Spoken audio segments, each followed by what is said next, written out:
Shahi. Good evening, ladies and gentlemen, and welcome to Max Life Insurance presents India Retirement Insights Summit in association with CNBC-TV18. I'm your host for the evening, Swati Shahi. And well, it's my absolute pleasure to welcome each one of you to this enlightening evening where we will delve deep into the retirement planning, the process, and of course, the various aspects that come along with it. Now, as we gather here today, we stand at the intersection of knowledge, experience, and foresight, ready to engage in thought-provoking discussions that could shape our financial future. With the average life expectancy increasing and more individuals entering retirement, the importance of effective retirement planning cannot be overstated. Today, we'll explore the challenges we face as a society in planning for retirement, from financial readiness to, of course, emotional well-being. Now, retirement planning is not just about finances. It encompasses health, lifestyle, and of course, the legacy that we wish to leave behind. In line with this, through the course of the evening, we will present insights from the India Retirement Index Study 4.0, which sheds light on the pressing needs and the reality surrounding retirement in India. We have an exciting lineup of esteemed speakers and industry experts who will share invaluable insights today and strategies for successful retirement planning. Together, we aim to equip you all with the tools necessary to secure a fulfilling retirement. So, are you all ready to take the first step towards securing your dream retirement? Great, good to know. But before we kick off with today's proceedings, let's take a look at the AV, which will set the context for the event. May we please have the AV? Tonight, we gather to explore a vision of what a dream retirement can look like for everyone. At the India Retirement Insight Summit, we delve into strategies, share experiences, and unlock insights to help plan for a secure future, charting a path towards financial independence and a fulfilling life beyond work.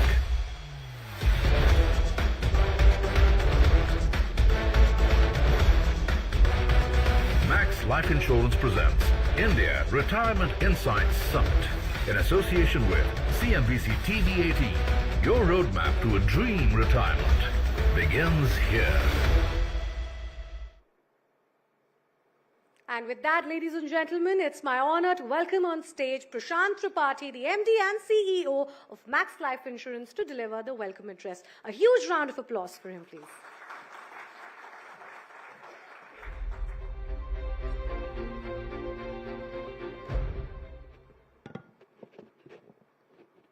Good evening, everyone. It's my honor and great pleasure to welcome you all to this important session. As you would have guessed, today's discussion is not about Max Life Insurance. Today's discussion is about retirement.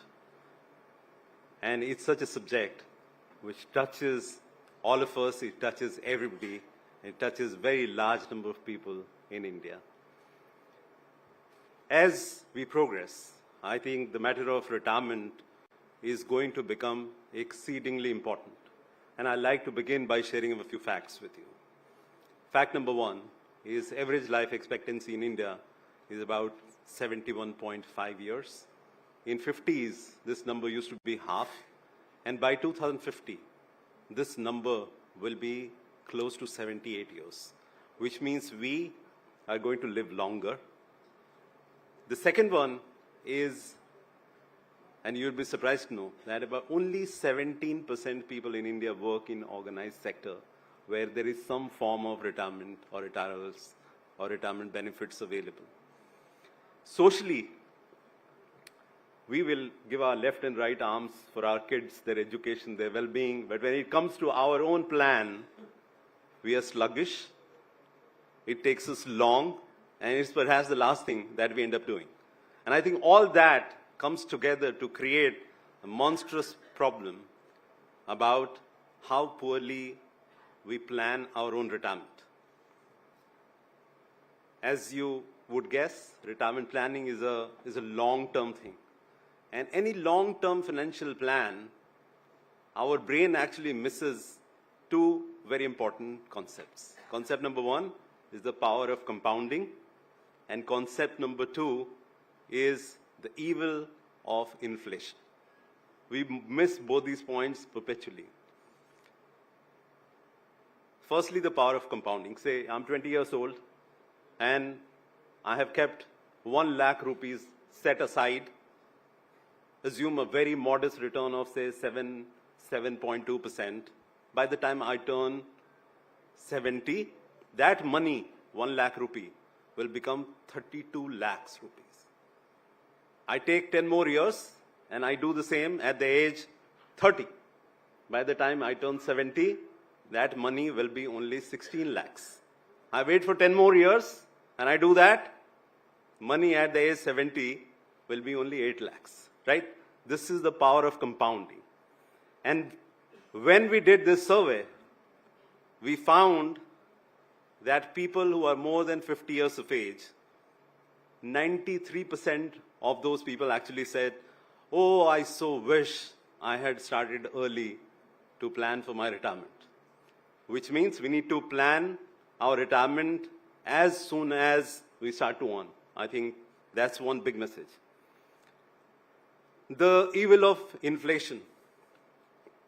When we went and talked to our people who have been surveyed, 57% of the people actually said that their savings won't last more than 10 years. Which means while a large number of people would have planned, it is grossly insufficient compared to the need that they may have over a long period of time. So both power of compounding and inflation play a big role in our retirement planning. Why don't people plan if this is so intuitive? is because of some notions that we carry in our heads. I think there are two things that weigh, being Indians, in our minds. First, family wealth. You know, my forefathers had a house, so if I need, I will sell it off, or I have XYZ land, this, that, and the other. And the second one is, my kids will take care of me. Those are two things that keep going in our heads. When it came to, or it comes to retirement planning, we found misplaced beliefs in the minds of Indians. And let me give you some data points. When we asked people, who would you live with once you retire, 67% of the people said they will necessarily live with their kids. And 93% people actually said that they will either necessarily or maybe live with their kids. Guess what? 55% of those people actually live in nuclear families. So they don't live with their parents, but they do want to live with their kids, thinking that they will take care. We all know which way it will head, right? More time will elapse. The second thing is 83% of the people actually said they believe that they will lead a very healthy life. 83% people said they will lead a very healthy life once they retire. Guess what? Only 15% of those people do any exercises on a daily basis. Only 15%. 47% of them have not done any medical tests or blood tests for last 3 years. So I'm not taking care of myself, but I think I will be healthy. I don't live with my parents, but my kids will take care of me. These are all very misplaced beliefs. And believe me, it's not going to turn out the way we think. It is going to turn out very differently. Hence, the need for planning retirement in a better way is extremely important. It is more important to create awareness around retirement as a need. And this one is a very humble effort made by us along with Kantar to talk about retirement, which often gets ignored, which often doesn't get discussed, and it is left to fate, actually.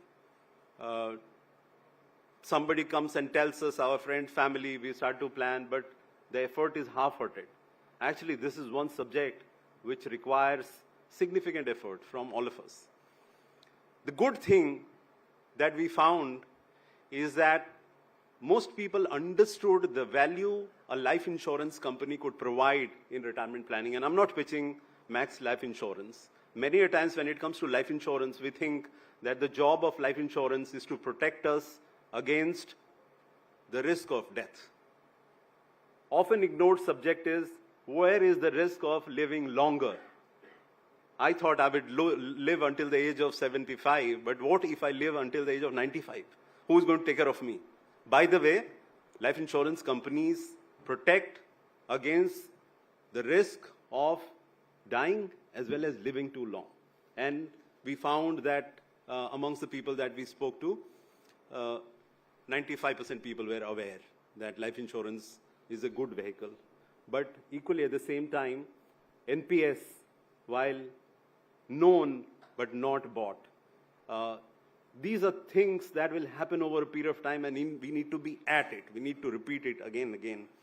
We also talk to specific segment, gig workers, women. We talk to DINGs, double income, no kids.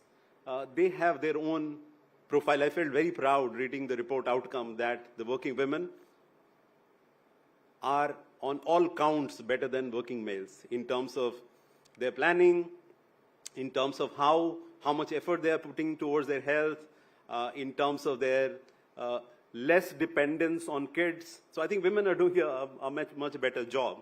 But gig workers appear to be more exposed naturally because of lack of coverage as well as the risk that they're living with. I would like to finish by saying that retirement shouldn't be an event that we should fear. Retirement is something that we should look forward to. 7 out of 10 people that we spoke to associated positive things to retirement. And the reasons why they said it is positive is because I'll get more time with my family, I'll travel around the world, I will be relaxed, I don't have to follow 9 to 6, etc., etc., etc. But all the things that we dream about being retired, traveling around the world, spending time with the family, they will all come true if we are very healthy, if we have enough money, and if the ecosystem of emotional support is around us. And it won't happen just like that. It will happen if we plan for it. So, I will just conclude by saying that we should all work towards making retirement a truly blessed part of our life, and we shouldn't fear it, but for that, we need to plan for our retirement. Thank you very much. I have a small audiovisual that I'd like to share.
Thank you very much. Over to you.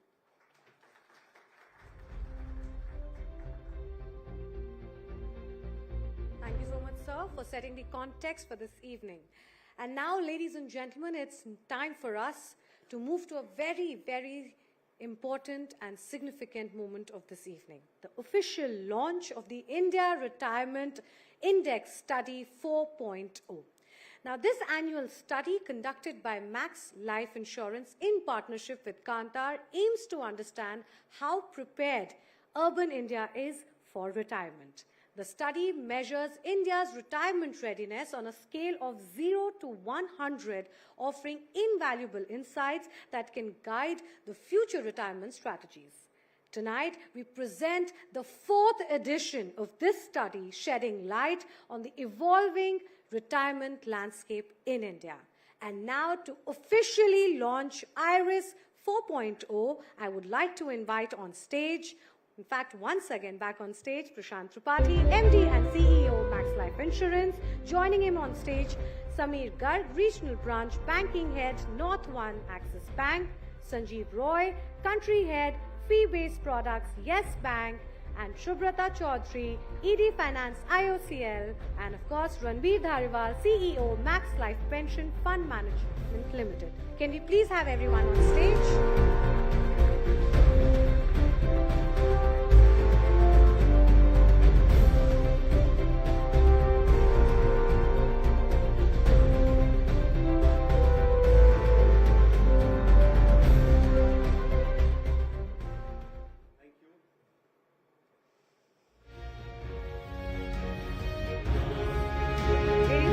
A round of applause, please, for the launch of IRIS 4.0.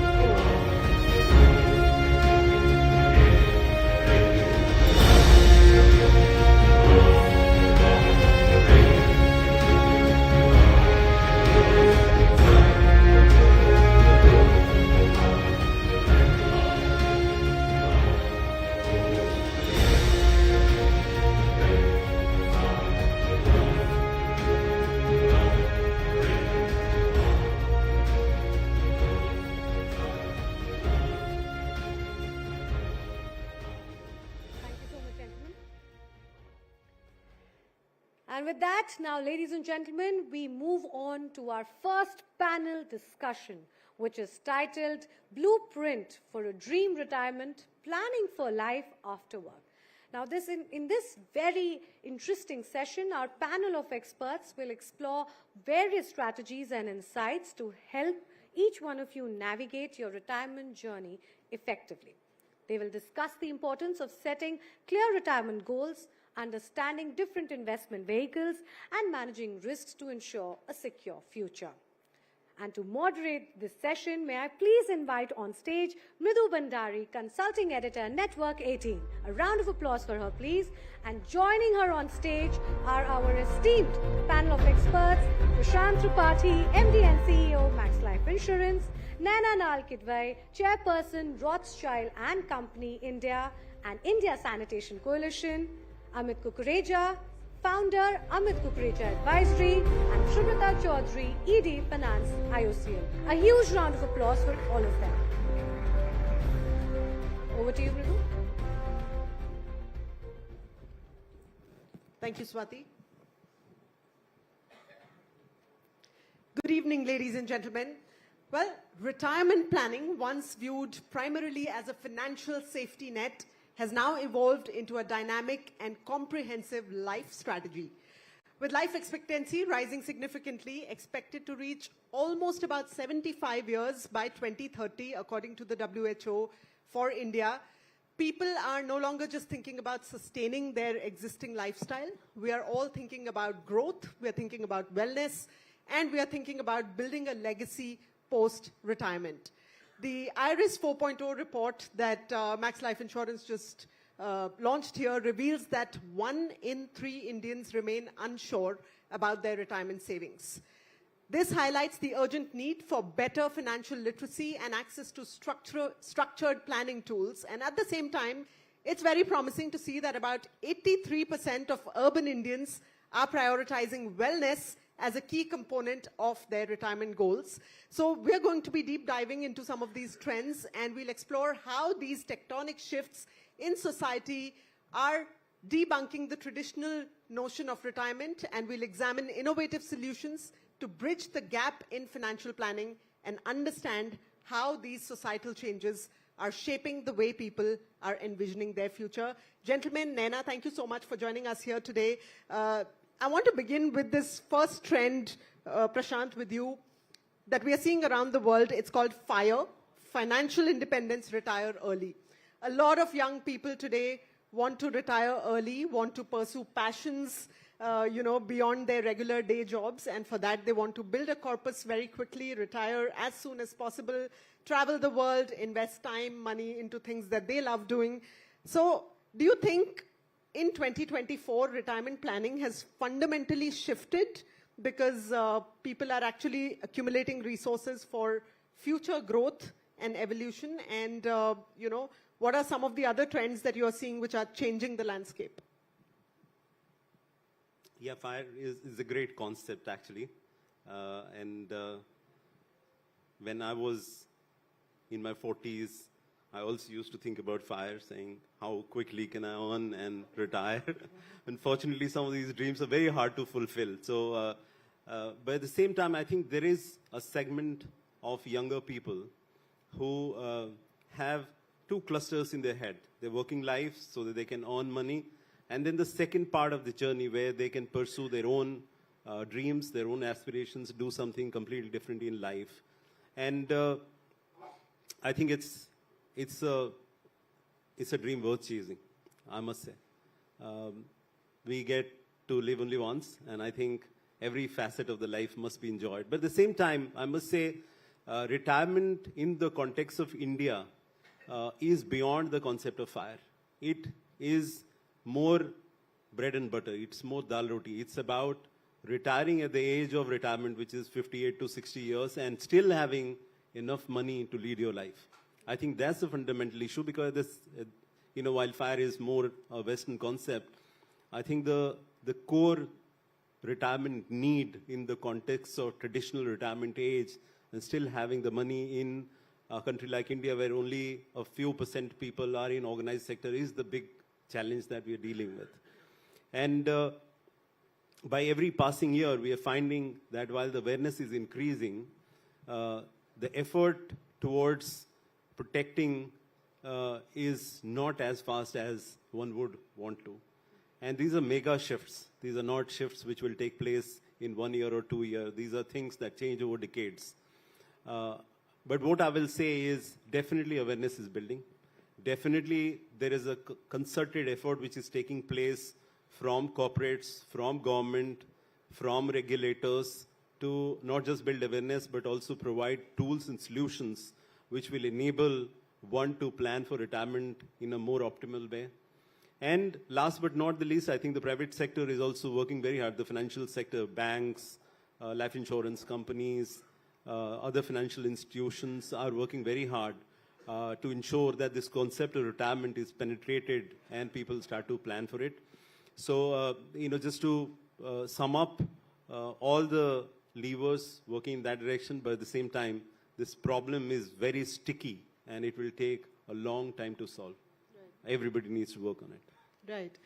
Naina, coming to you. Now, is this yearning for long-term security and yet having an enjoyable retirement reflective of a more mindful consumer today, a more mindful society, especially in the urban context?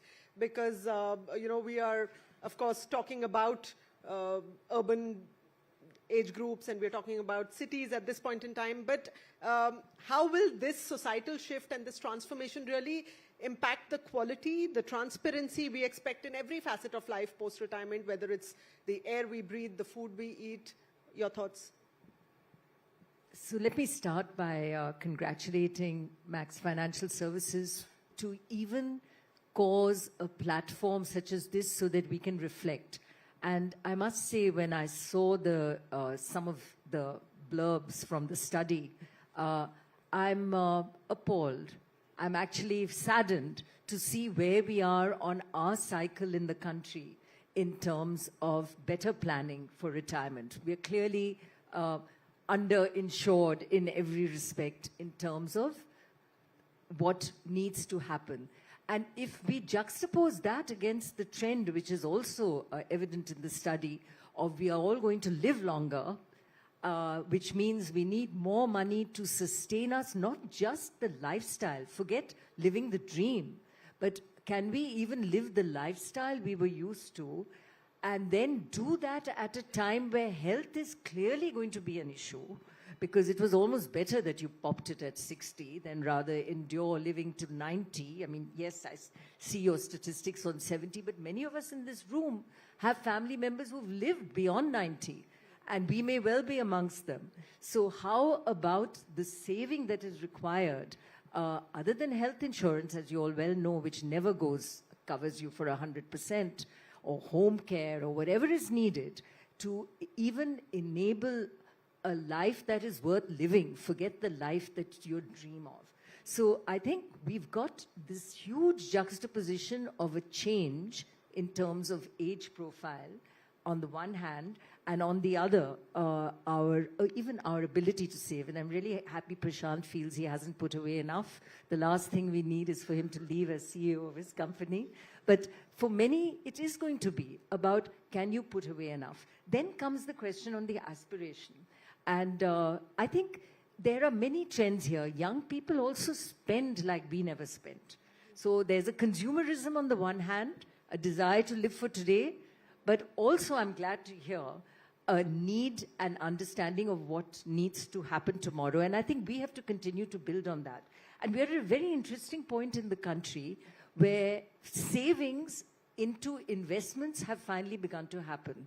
I mean, for most of my career, we were so dependent on foreign institutional investors, money coming in from abroad. When that money came in, markets went up. When that money went out, the markets went down.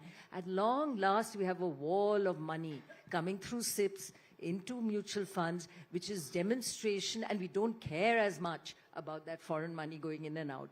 So we are also at a point now where there is financial savviness coming in terms of putting money into mutual funds. So while we do that, why not into NPS? Why not plan for the future? Why not plan for retirement as well? So you're not just looking to get in and out of the market, but you're actually planning with the full understanding of the compounding effect that was referred to, of putting away for later and enjoying that benefit. So I think we've at a very good inflection point to begin this education, but I don't think we're there as yet in terms of embracing that opportunity. Yeah, clearly big opportunity and long way to go before we fully embrace it. You spoke about pension, and if I can come to Amit with that, now only about 12% of India's population actually has access to formal pension schemes. What more can we do structurally? What more needs to be done from a regulation perspective to draw more people into participating in formal pension schemes? Sure. So, see, a lot of awareness has to be spread in terms of making people invest into pension products.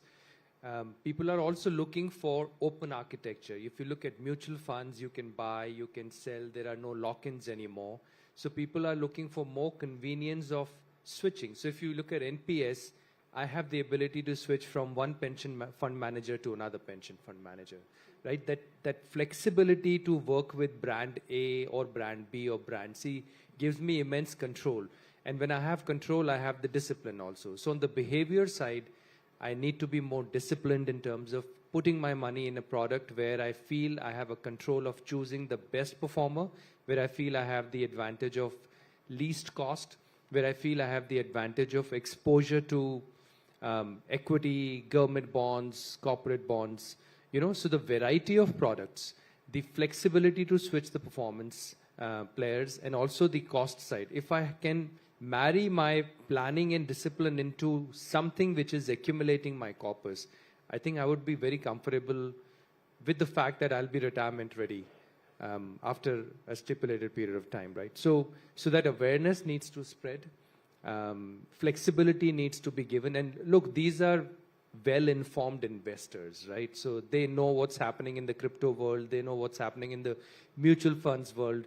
They can quickly do the comparison. The analytics are on your fingertips these days. There's an AI bot which will quickly tell you what's better to invest. So if you have very competitive space, clearly calling out the advantages on the financials, on the emotionals, on the behavioral side of a product, I think the product will be a winner. So the more you create in terms of awareness, the more you create in terms of your ability to nudge the entire spectrum of investors, the young investor, the middle-aged investor, even somebody in 50s should be tempted to invest the money into a pension product. I think that will completely shift and will create that financial well-being of the people that we all are desiring. So largely you're saying that the problem is the lack of awareness. Yeah, I would say correct. Yes. And that could really increase the adoption of pension funds. Shubrata, if I can come to you. Now you lead finance at IOCL. Give us a sense of what is the kind of investment mix that IOCL follows for its pension funds. What kind of returns do you aim for that really help the company, shoulder the pension liabilities of employees without actually having employees contributing more and more every year? At Indian Oil, whatever we have is a defined contribution. The contribution of the employee is defined, and that 30% total kitty, what is government has defined, was certain percentage going into that fund. After gratuity and after provident fund, whatever left, that goes into that fund. And that we invest into a pension LIC, life insurance company only. Because we are not going for that PF model, because this particular 70% of the employees are already shifted to NPS. And those who are now joining, they prefer to go for NPS instead of that normal, we used to call it SABF, that is Superannuation Benevolent Fund. Instead of going into that, when we joined, we has chosen that time only one option was the word SABF. Now most of the people have switched over there, and new generation whosoever is joining, they are going for that NPS option. So we are not going and investing this fund of pension into the PF model. Because in PF model, if there is a shortfall in earning, that company compensates. But here you are making a full contribution, and that contribution should grow. At the rate, you are going to get the pension. So we are investing with an insurance company where you get a rate of the pension. And at the end of the superannuation or retirement, that fund, they purchase the annuity. This is the system. And Prashant, for those who are not aware of investments in pension funds, investments in vehicles like the NPS, why is it that you recommend it if you do? And what sort of returns can people expect in, say, a decade or two? So in the context of, the options which are available, and it completely also depends on at what age you are going to make the investment. For example, I am almost 60 years of age and I'm going to invest my large lump sum money that I received in PF in buying annuity. My ability actually to take big risk is low. So the options like buying something in equity, it could be a no-no for me. And hence, buying maybe annuity plans which are available from life insurance companies could be a good solution, because at least I'll be covered against the risk of longevity. And you could expect to get a return closer to 6% or so, which could, perhaps give you a real rate of return, is definitely a possibility. However, if I'm young and, my age is, say, 30 or 40 years old, I would strongly recommend that we look at something which is a combination of debt and equity. And I think NPS provides that. NPS actually gives you the option to choose either an equity fund or largely equity fund, or government security fund or corporate bond fund. So depending on my age, I could choose. The risk gets minimized because I have longer time horizon. So of course, over a long period of time, hopefully equity will yield outcomes. And we were just discussing before this meeting, some of our colleagues have had NPS for last decade, and the returns are close to about 17-18%, which is quite substantial. There are retirement plans on unit-linked platform that you could buy, which could give you a return which are quite substantial. So I think various options are available. If we get support from a good advisor, I think we could learn about it. It depends on at what life stage we begin the journey. But the most important thing is to begin the journey. I think the choice of what instrument, what asset, etc. comes secondary, but the important thing is to begin the journey. Begin the journey, absolutely, absolutely. Which actually brings me to one of the findings of your report, which says that 1 in 3 Indians is unsure about the savings that they need. People don't even know what is it that we are going to need maybe 2 decades or 3 decades from now. So why do you think that is, considering, the literacy levels are going up, financial literacy as well as education in general? Do you think ordinary investors are actually being overwhelmed by the sheer number of choices that they have today? How do you really address this challenge, Prashant? Yeah, I mean, that could be a reason, because there are multiple options available, but it is not very hard. I mean, you go to any website, if, for example, you come to Max Life website, you could find calculators which can tell you what kind of corpus you need. It is not as simple as buying protection, which is generally 10 times of your earning every year, because it depends on when you begin and how long do you have, what kind of life stage, what expenses will you incur. But there are calculators available, and we need to simplify perhaps. I think the first step, as my co-panelist was saying, is to be aware. I think insurance as a need comes in the overall totem pole at a lower level, so nobody really cares. That's perhaps my hypothesis. All right. Well, Naina, now in India, we are seeing huge societal shifts. We had large traditional families back in the day. Now we are looking at small nuclear families. We are looking at double income, no kids groups. We are looking at the rise of the gig economy, where people are not in regular employment all through the year. How are these shifts really changing the way people plan their retirement? And any advice on how they should be investing their money over the long term? Well, I was actually struck by one of the statistics in the survey, which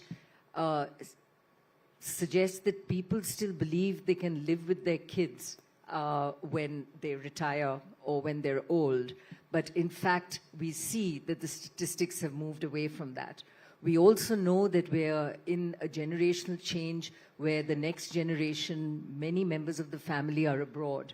And so it's almost a given that you are not going to uproot yourself to go and live in some foreign country, no matter how much you love the kids. So again, by definition, you're going to be on your own, and maybe with some financial support if you need it from the family, because it's not like they abandon you, but your strong sense of independence, desire to live on your own, need to live on your own, all drive some of that change. And I'm struck by the fact that not enough, if that statistics is to be believed, are actually even believing in what the reality is. The plan and the desire is different from what the reality is going to be. So it does sound like even before we go into financial advice, there's almost a hand-holding and reflecting that needs to happen on, exactly to your question, on there is a change. What is that change that is happening? How would my life look in reality? It's going to be different to my parents, and the reasons for that difference, and therefore how I should plan for it. And I think one aspect which we didn't touch on is there's so much more debt today at the individual level, that how do we protect from where that EMI gets paid if somebody drops dead tomorrow as the main income earner? It could be the EMI for the very home, the only home you have that you live in. So the bundling of those securities, and insurance companies, life insurance companies, have played a big role in encouraging that thinking, but continuing to encourage that planning for a contingency on the one hand. Yes, some of us will live to 90, but some of us may drop dead tomorrow. That how do you actually balance this in terms of the way you plan the savings cycle that you have? And I still think health is going to be a big one for us. We are fortunate we live in a country where healthcare is available, and available cheaper than it is elsewhere in the world, but it's still a very expensive proposition in terms of the total saving that we might be contemplating. Absolutely, absolutely. And talking of health and life expectancy, Amit, of course, people want to retire earlier, but they are going to live longer. So there's a dichotomy of sorts there. Does it mean that we should all be opting for more aggressive investment choices when we start out? And, any sort of do's and don'ts that you can advise us on? Yeah. So one thing I want to inform Prashant, you were saying the awareness for the insurance is much lower. But I want to assure you, people like us, we always discuss the insurance first, then we do the investments.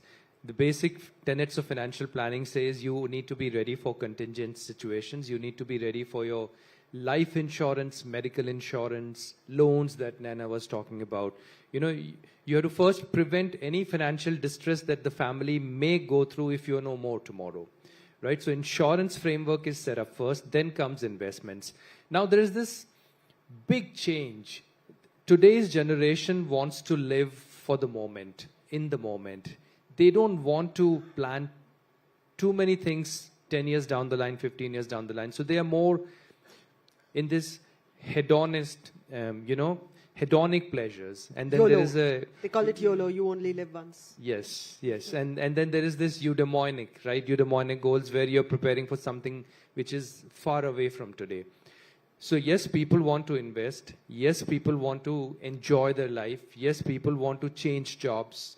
Yes, people want to try out ventures. And they have to realize that money is a very powerful resource which can make all these changes. I call them transitions happen smoothly. So people are becoming restless, but at the same time, I think there is a lot of awareness how money can be made to work for them. So there's this whole shift which is happening. And in this race to achieve more and more and extract more juice out of your life, even more important becomes the awareness of how you can make the money work for you. So I see the trend happening. I see people doing a lot of investments in crypto and real estate and whatever products they have, because investments have become very easy to do these days. So I don't know if I've answered your question, but all this shift is leading to even more important point of making people aware how to take the best advantage of money to work for you as you go on the path of fulfilling your desires. Right. That's what I would like to highlight. My question was that should more aggressive investing options be on the anvil, especially when we are younger? Absolutely, but you know, when it comes to planning your financial life, you need to go in stages. So you need to first do your contingency, you need to do your insurance framework, then you need to do conservative investments, then balanced investments, then aggressive investments. People who end up getting stuck or who end up not getting value out of this whole approach is people who try to get into aggressive investments first without doing these layers. So if you have layered architecture or layered approach towards building your financial strength, I'm sure you will be able to extract more and more value out of it. Right, okay. Shubrata, now IOCL has something called the eSambandh portal where you actually encourage all your employees to access details about their pension, about their superannuation, other retirement-related schemes that they can invest in. Beyond streamlining the flow of information, what kind of significance and what kind of impact does something like this have on employees? And does it kind of help them also retain their corporate identity in a way post-retirement? Yes, sorry. eSambandh is a web-based portal primarily for the retired and superannuated employees. Also, on-roll employee can have access into it. There are many benefits. Basically, this is for the post-retirement medical scheme, which is extremely important for any retired officer employees, because money is very much nowadays, medical expenditure has gone up so much, and people want to get security in the medical area. That is the most expensive area. So, therefore, PRMS is a very important thing. So, we have launched this scheme, and there are many benefits. An employee can have a detailed list of the nominated hospital where they can take treatment. Whenever there is going for a operation or admission, then a credit letter that can also be issued and request can be given in that portal. Number 3, any ex-employee or on-roll employee, all details of contact number, etc. is available in that portal. Whenever there is a change in any policy with respect to medical reimbursement for any ex-employee, that also available on that portal. So all this, it is totally coverage of the all medical areas. Presently, it is only covering that post-retirement medical benefit. Right. Also, any particular information we want to share, that is also available in the portal. And any request employee want to give, that is also available in the portal. So many things are there. And also, to start with, that resettlement benefit. Once they retire, that resettlement benefit is given. That also they can apply through this portal. Wonderful. So it is so many coverages, and this gives a confidence to the ex-employee that I am also secured like earlier. Because whenever that retirement approaches, people used to have a insecurity feeling. Yeah. So that whenever changeover is there from and when they embrace to the next level of life, that insecurity feeling will not be there. And we are trying to protect our employees and give that feeling of security. Wonderful, wonderful to hear that. Well, Nana, about 83% of urban Indians are prioritizing wellness for retirement. Now, how important is it to really integrate wellness initiatives into financial retirement plans?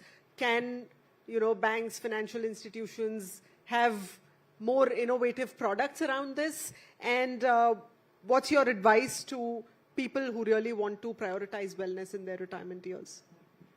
I think the power of money is everything. So if those of us who deal in money and advise, if we can encourage best practice, which, elementary facts like just testing and checking. And I remember that at the bank, when I was CEO at HSBC, we had a free service to all our employees to do checkups, right? Once a year, annual checkup, it's free. And 30% of our staff did it. Till I finally put a program by which that if they hadn't done their annual checkup, their entry into the bank through their card would be blocked, giving them 3 months leeway. So it's a free thing that's given to you, but you're young, you don't care. But actually, when they started testing the high incidence of diabetes, blood pressure. I mean, there were all kinds of things. I had millions of them coming back saying, thank you for insisting we do this. I'm depressed, but I also know I should be doing something about it. So, if we can bundle into our products requirements which are necessary, that, you know, if I have to insure you, and in fact you see that in medical insurance, but it should also be there for other financial products. Why not say and make it mandatory that certain levels of checkups happen? I'm really concerned if only 12% of our people in the organized sector have the benefit of wonderful programs like yours. But what about the unorganized sector? Where are we in terms of that? Yeah. Huge startups out there where they're pouring every penny into the startup, but not every startup succeeds. What happens to these young people? Yes. And the question you had asked on investment, and so well answered, was really that kids are dabbling in cryptocurrency before they have the penny to their name. So when you go for aggressive investment cycles, at least look at what you should be doing before that. Right. So I think there's a lot for us to do out there in terms of conversations such as these to encourage best practice, and also for us in terms of ensuring that best practice. Well, we're completely timed out on this session, but I want to give each of you, 30 seconds perhaps to share your one-line retirement mantra. What is your personal retirement planning mantra that you follow? Amit? So, discipline as well as focus, right? So I want to be very clear with what I want to accumulate by when, and I want to be very clear with how I'm going to do that irrespective of the market cycles. All right. Prashant, what about you? I think detailed planning, good old Excel sheets with very conservative assumptions. All right. Naina? So I think retirement is about not retiring. That you only retire from a 9-to-5 job, which is what I did, but you also retire to live a whole different life, which you enjoy. So, and that could be as busy as working with passions, like not-for-profits or others that you want to do. And you do not get that benefit unless you've looked after yourself. You are a shining example of that, continuing to work and be very, very busy post-retirement. Subrata, what about you? Actually, with 35 years of earning, we have to savings, we have to spend another 20-25 years. It is definitely a challenging thing. So as early as we plan and we make a different kitties, not in one basket, that is essential. And also my personal feeling is that we should have one investment in real estate. That rental income will take care of inflation time to time. You need not bother about the inflation factor. Your many financial instrument gives a fixed return. So today, whatever fixed pension or is you are purchasing annuity, you are getting a pension that is fixed for your tenure, whole life. But wherever a real estate invests with a rental income, that takes care of the inflation. This is my. Thank you. Thank you so much, gentlemen. Thank you, Naina, for sharing those incredible insights. Well, clearly, retirement planning has moved beyond just financial security. It's about creating the lives that we have all dreamt of beyond work. Thank you very much, ladies and gentlemen. Thank you, our panelists, and huge round of applause for them, please. Thank you. Thank you so much. I'd request you all to please stay back on stage. And I'd request Mr. Tripathi to please hand over our esteemed panelists a special token of appreciation, please.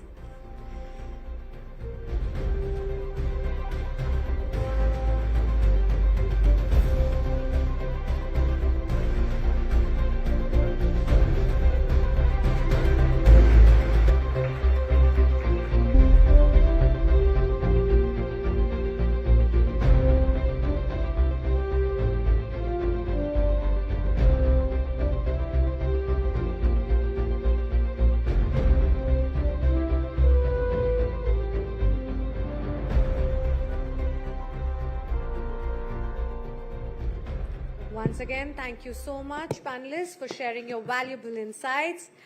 Well, now, ladies and gentlemen, we have a very special session in store for you all.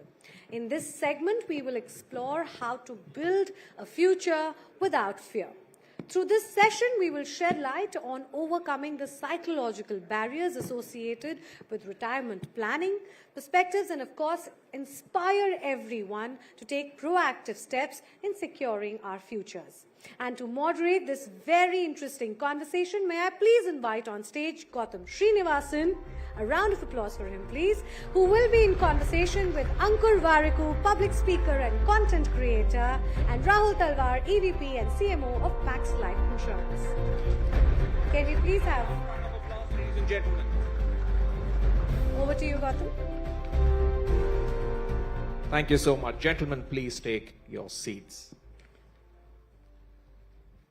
Well, we have an exciting evening ahead of us. We've got celebrities, we've got industry leaders, and we've got a whole lot of perspectives to share. And considering we had a great discussion just a bit earlier, I'll take a cue from what Naina said about being prepared for your golden years as they approach. Because often when we think we are at the end of something, we realize that we are at the beginning of something else, but we also realize that with something new comes fear. So the big question is, how do you build a future from the new?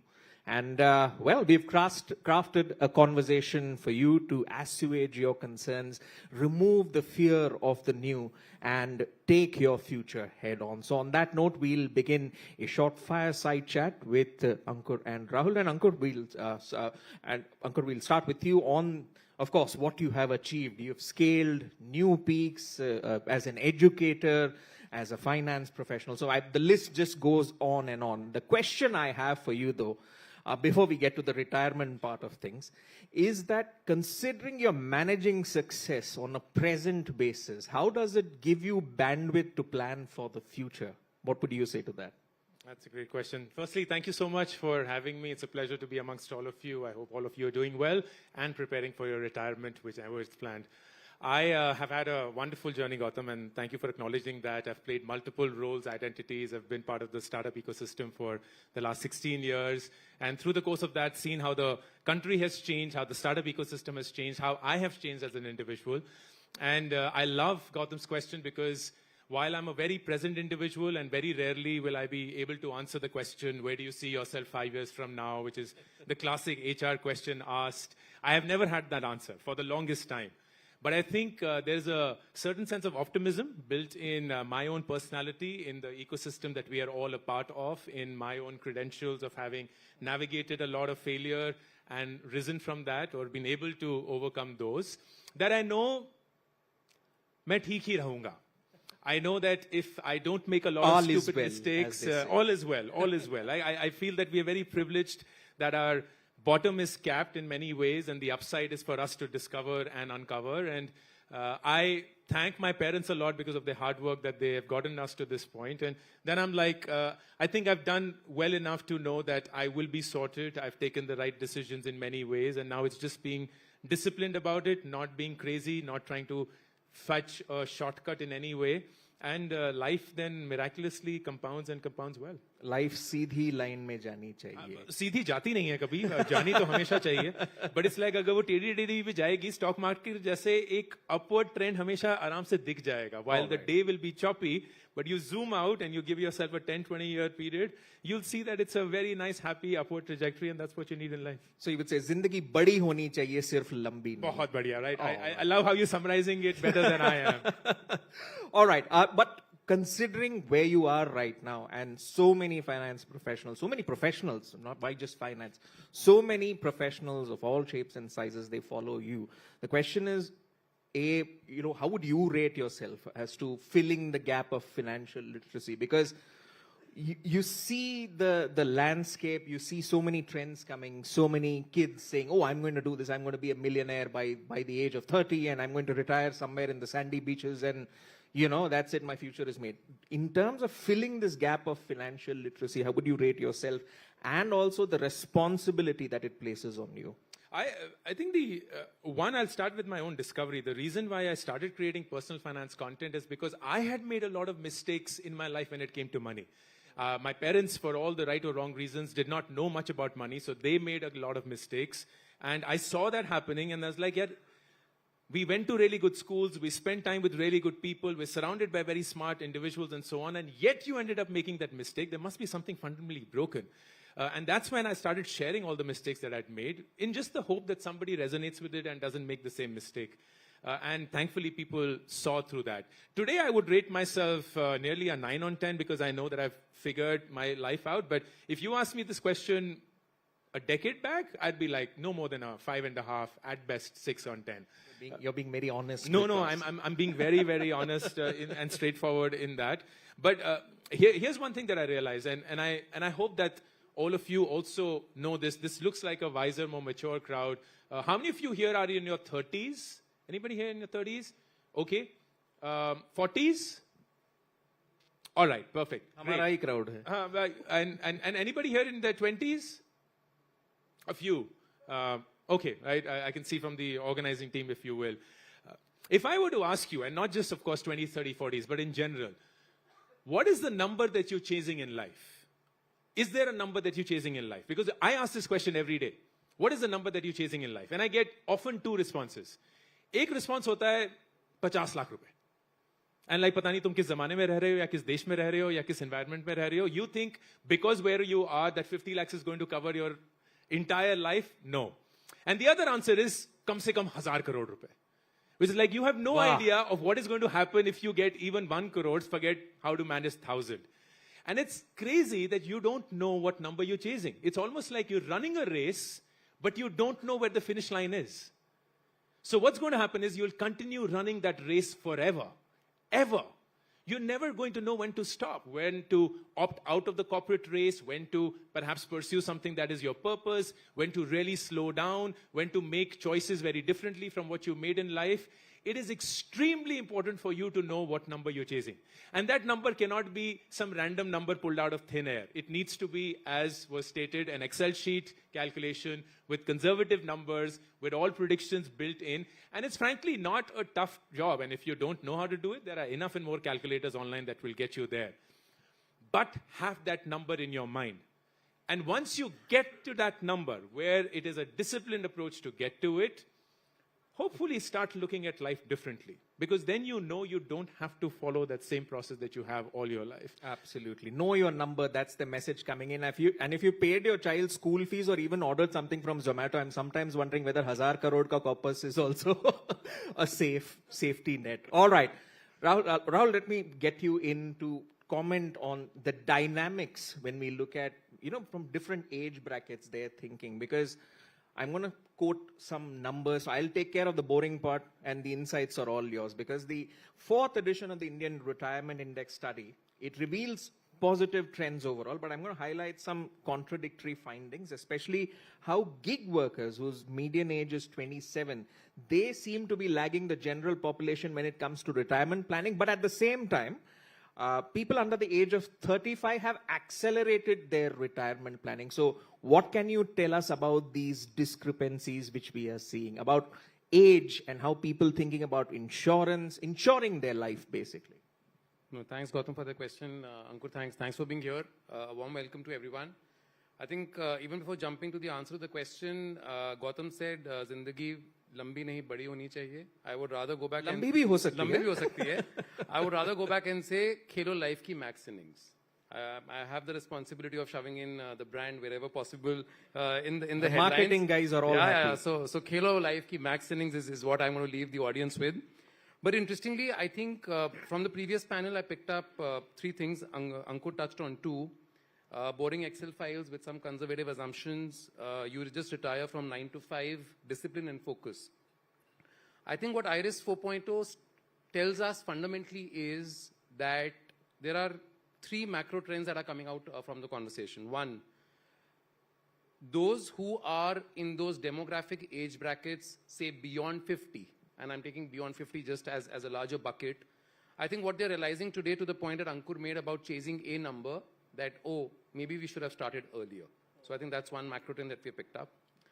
The other one that we've picked up, and referring to the one that you spoke about this early age or the younger age demographics, and again looking at gig workers as a space, I think what's coming out is that retirement today, largely, if you were to not only look at it as a number, but maybe also as an emotion, because again, it's future gazing, right? It's future gazing, not 2 years, 5 years. You're future gazing 10 years, 20 years, maybe beyond that as well. What we have seen that there is a very interesting composition of some financial quotient to this retirement conversation.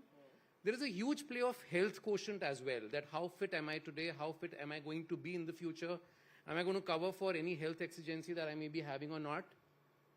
And again, something that, that Naina spoke about in the previous panel about this entire emotional ecosystem.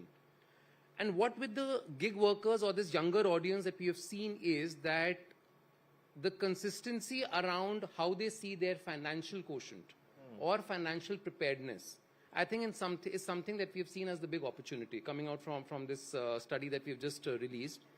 And also what's happening is because of the realization of this demographic bucket to start early, yes, we are going to see movements happening on those scores, but we know that the journey is far higher.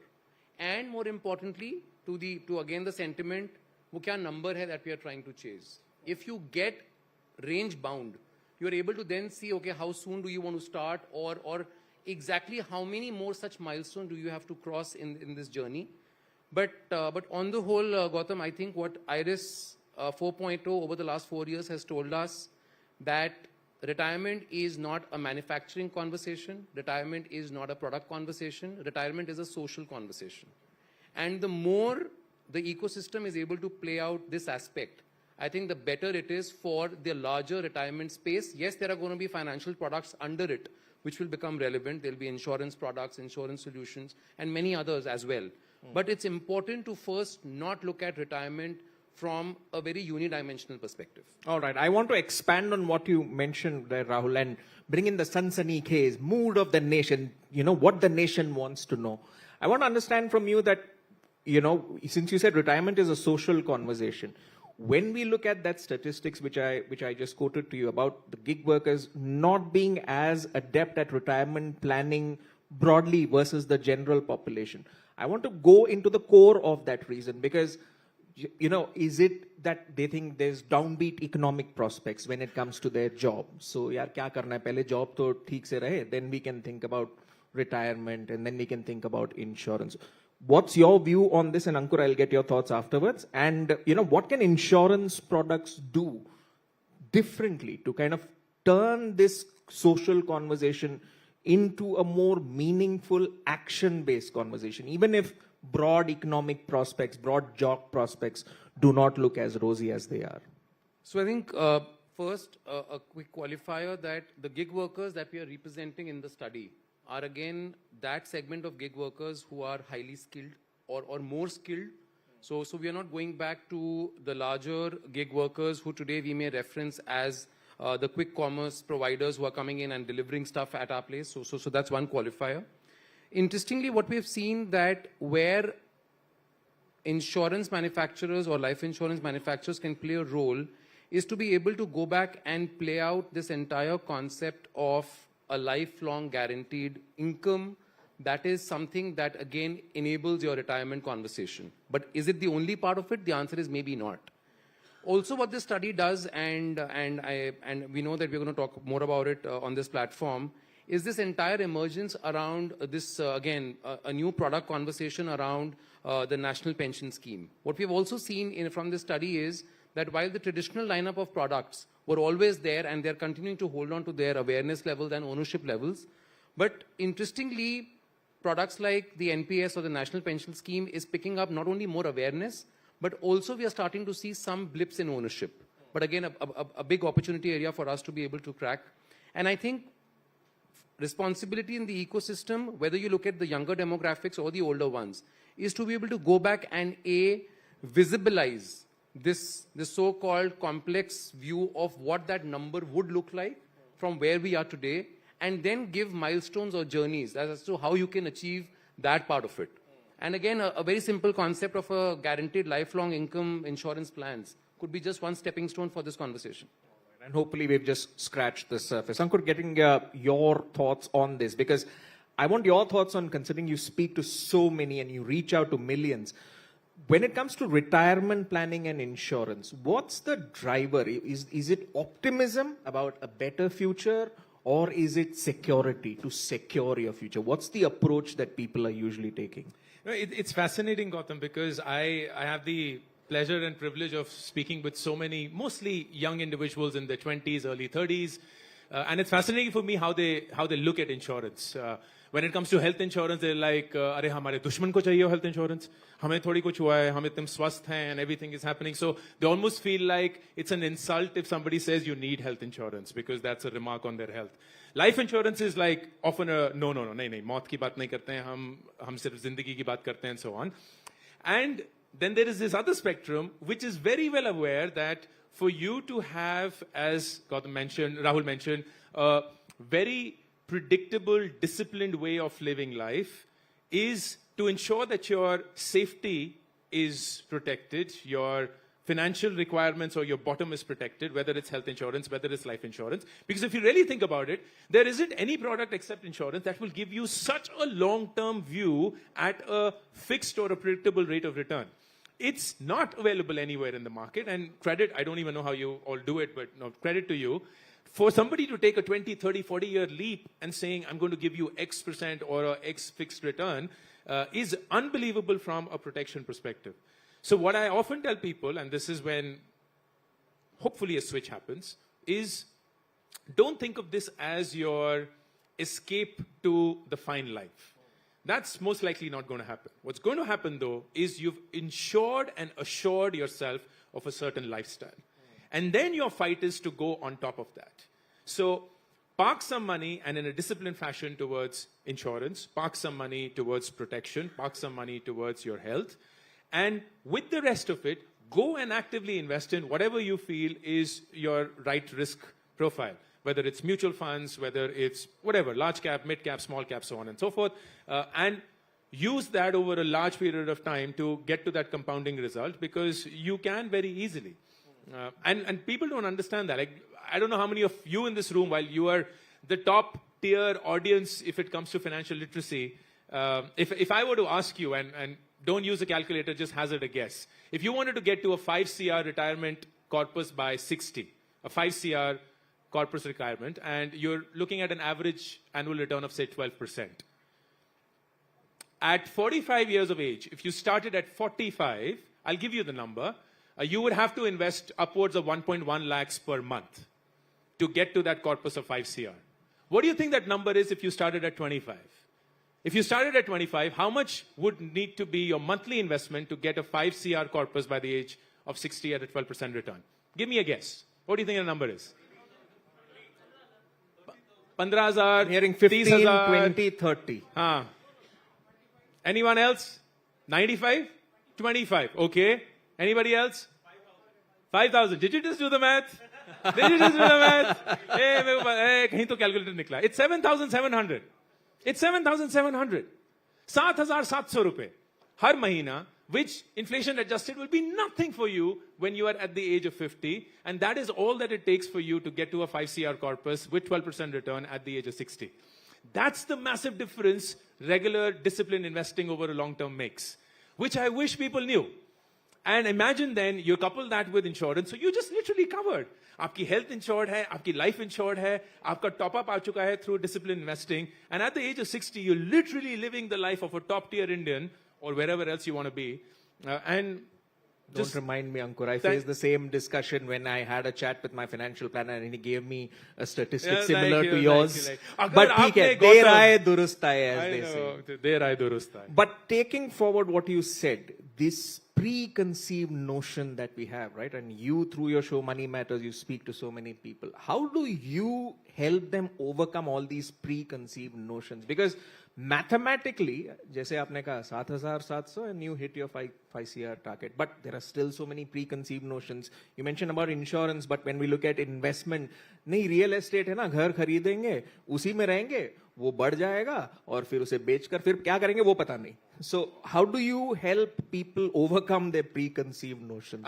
I think the only way, and my job is not to convince them, my job is to make them aware. The only thing is I go back to whatever you've done for the first time in life. Like remember when you learned how to ride a bicycle for the first time. आप पहले दिन तो चलाना नहीं सीख गए थे, आप गिरे, उठे, फिर से गिरे, उठे, फिर से गिरे, और कुछ दिनों में सीख गए. It's the same way with investing. Investing is a mind block for a lot of people because we come from a generation of our parents where investing was not the norm. Fixed deposits were the norm, government schemes were the norm, and so on and so forth. So I just tell them start, but start slow. Don't assume that starting slow is starting small. Don't assume that. Start with a 500 rupee SIP. Get comfortable with it. See what it feels like for a year. And uske baad fir dheere dheere 10%, 20% step up karte rahiye. You will get used to it. वो एक आदत पड़ने वाली बात होती है. Once you get that habit, you will see how natural it comes to you. It's the same as earning or spending money as well. like पहला महंगा फोन हमेशा थोड़ा मुश्किल वाला होता है, but then next वाला नहीं होता है, next वाला नहीं होता है, और अब तो हम ऐसे फोन खरीदते हैं जैसे पता नहीं रेडी के भाव मिल रहे हैं. But I'm going to get my father on a phone call with you later because he refuses to move out of fixed deposits, but we'll see how it pans out later. All right. Now let me get your thoughts in because in terms of the IRIS 4.0 report, another statistic comes about that 31% of urban Indians feel that they lack guidance on planning for retirement, so to say. So how do you think this issue can be addressed? I think in my perspective, it's a twofold strategy that we have to follow for this audience or to address this data point. First, I think, like Ankur mentioned, to the audience that you're talking to, it's all about self-awareness, self-realization, and self-action. Because I don't think that in today's environment where the kind of content that is getting consumed and that too the way content gets consumed, you could be prescriptive, whether you're a manufacturer or whether you're a content provider. So you need to be able to tap into this inherent new age phenomena of self-awareness, self-action, and in between lies the bridge of self-realization. And I think what Ankur did with a back of the hand calculation of 7,700 to a 1.1 lakh is the way that you could be able to get into conversational discussions and leave it there. I think that's the first part of it where you're tapping into the existing mindset of this audience. I think the second part of the responsibility is on the other side of the spectrum, which is for the ecosystem, and Max Life Insurance or players like ourselves are a part of that ecosystem. So is Ankur, by the way, in his own ways, where Ankur is acting as a bridge. I think the responsibility for us is to be able to ensure that versus trying to do a sell, you are again trying to go out and talk about pure awareness. I think the minute you go out and take away this entire load or the hangover of a sell to just doing a conversation and leaving it there, I think you would see far more gates opening up. And one of the biggest litmus tests that we've seen at our end, if for a minute I were to wear the hat of a manufacturer, is the ecosystem to which Ankur belongs. The idea is to be able to just keep tapping into those awareness points and keep nudging around it, because fundamentally action is going to originate from the self only. And whatever is happening around us in the larger financial advisory space, yes, those are enablers, but you invariably get the conversion going only when you have self-action. And what's the benchmark you keep for yourself as a leader when you say the ecosystem is working towards this goal? What would you say is a good benchmark for yourself as a leader when you're going to talk to other leaders? What benchmark would validate your point that we are moving well towards good retirement, financial planning, insurance? I think Gautam, dipsticks like these and more cohesive studies and much to a point that I think Ankur and both of you made about scratching the surface with, say, a platform like IRIS 4.0. Yes, we have gone to a robust sample across 28 cities, but we know that this is again scratching the surface. And if where we scratch the surface is where we are seeing scores which are touching 50, which means almost half there right now in future gazing this entire piece, I think we just need to be at it in terms of our own benchmarks to ensure that we keep picking up these litmus tests.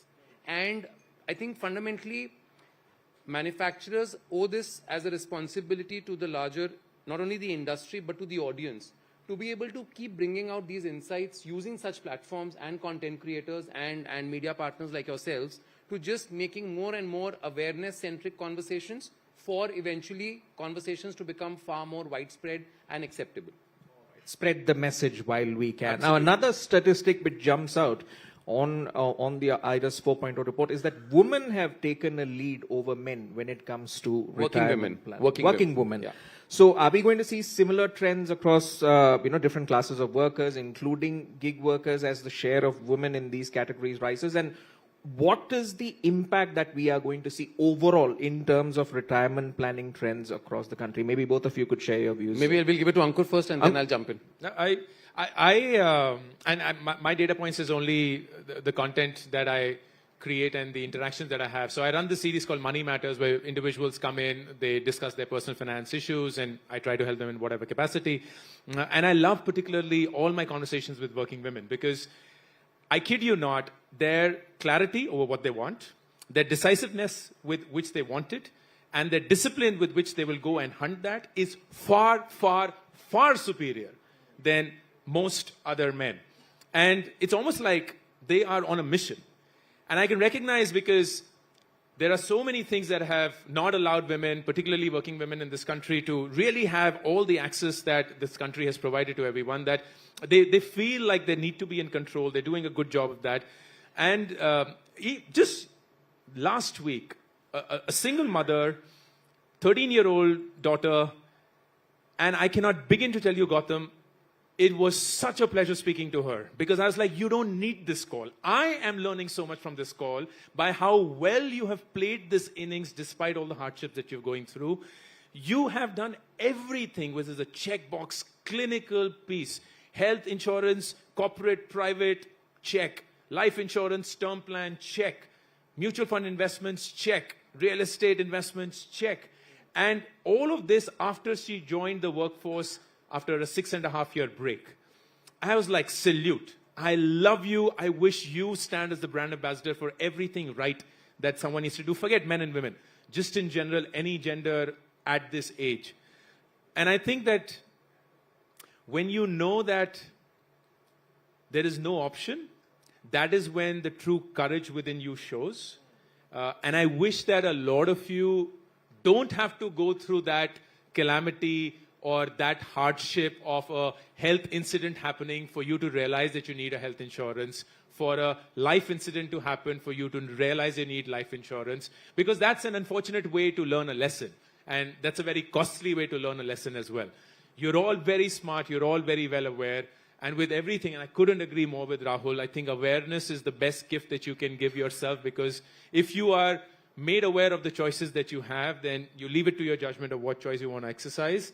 And life will then sort out itself for you. Fantastic. And it's great to hear these stories which validate how this movement is going forward. Rahul, your thoughts, because knowledge is power, and building a future without fear, ensuring your future.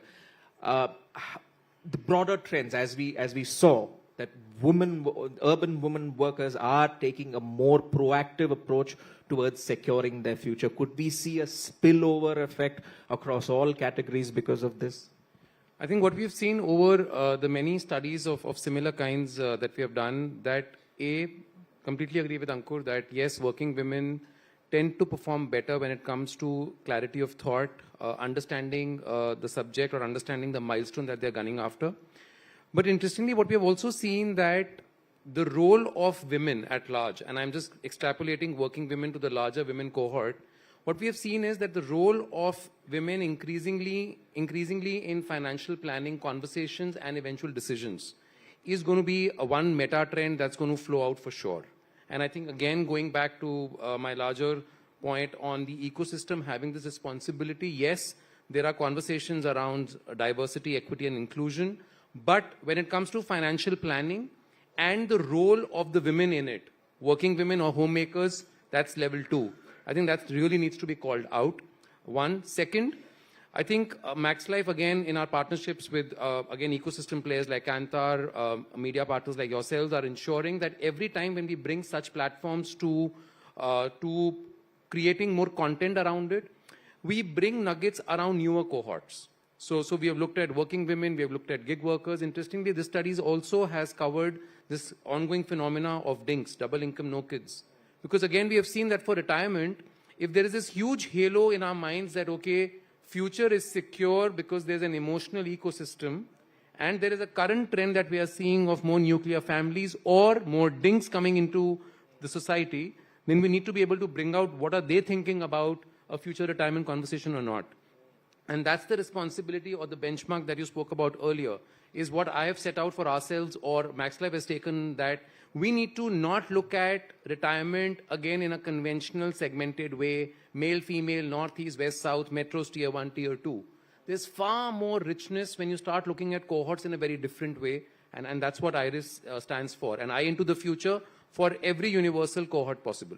All right. As a dink myself, I want to explore this point further by also bringing in the parivar, because the IRIS 4.0 report also states that Indians are very family oriented in their wealth management. I want to know from both of you, can this turn into an advantage? Because can we turn this familial affinity into something, where we allow products which allow families to manage wealth together? In a sense, it is an insurance of sorts. Sometimes you might lose a job, but you have enough funds in the family to manage. And I want to get your thoughts on this. Parivar aage kaise badhe? I'll be very intrigued, and I'm sure you're working on this product, but it'll be interesting to see like a family insurance plan around life. I do believe Indian moms are the best financial planners that this world has. It is ridiculous how well they manage their money. And COVID for me was the stark example. In fact, not even COVID. Demon was the time when I discovered my mom's true strength. कहाँ से पैसे निकल के आए थे? वो दाल के मर्तबान से निकल के आ रहे हैं, कहीं बेड से निकल के आ रहे हैं. Mom, where did you have all of this money? Because we never had money, and somehow she did a commendable job कि दूध वाले को इतना जाएगा, अखबार वाले को इतना जाएगा, गैस वाले को इतना जाएगा, इतना बचाएंगे, and so on and so forth. And I just wish that information is in some way codified and is transferred generationally, because that is one strength. Just saving itself. Investing is, of course, the next step, but it starts with saving. So I'm not an expert, and I would leave it to Rahul to comment on this, but I'd believe that within the Indian family system, there are these wonderful pockets where the mom, in many ways, is the CFO. Let's call the dad, for lack of better words, the CEO, where he would be taking the executive decisions. The children are certainly the CTO, where they are aware of technology more than anybody else, and they're the front adopters and aligners of technology. And that's a really nice, happy, functioning unit if you were to take advantage of it. And if there is a financial product that draws on the strengths and benefits of each one of those members and brings it all together, that'll be a really fascinating, cool thing to do. Like, imagine the kid, 13-year-old, checking out an app saying, हम यहाँ invest कर सकते हैं, ऐसे कर सकते हैं, and mom is like, अच्छा हम इतना पैसा करेंगे, वगैरह वगैरह, and dad is like, okay, इतना आप यहाँ, आधे लोग इधर जाओ, आधे लोग उधर जाओ, and it's like this nice happy thing. I don't want to be flippant about it and make it into a game, but you never know. Like, it'll be monopoly for families, and the next thing you know, the families become a crorepati by playing that monopoly every evening. We might make a television show out of it. Rahul, your I'm thoughts? taking two ideas. I'm going to take two ideas from here. Camera, yes. Someone needs to. On camera, I'm going to take two ideas from here. One, Ankur, and this idea is going to be taken forward. And second is that example of that lady that he spoke about. The tick, tick, tick. I'm going to definitely get Ankur and that person in a conversation. No, but absolutely coming back, I think what Iris consistently has spoken about is the fact that family or familial conversations, I think, works in two ways. One, the entire space on the emotional side, I think, where it may become a bit of an unsaid, I would say, unsaid deterrent to doing an active retirement conversation, in the hope that I'll have a family ecosystem to tap into. That's on the emotional side. On the financial side, yes, again, there is this entire piece of looking at, again, familial, financial conversations. But again, the industry and manufacturers would be taking it upon themselves that how to tap into this conversation, like Ankur mentioned, to make it interesting, for it being an active conversation in the house versus it again being something triggered by somebody from outside. I think bringing it on the table, organic, is more important than just para-dropping it from outside somewhere that, oh, let's sit down today and do a retirement conversation. We need richer dinner table conversations to make the family richer.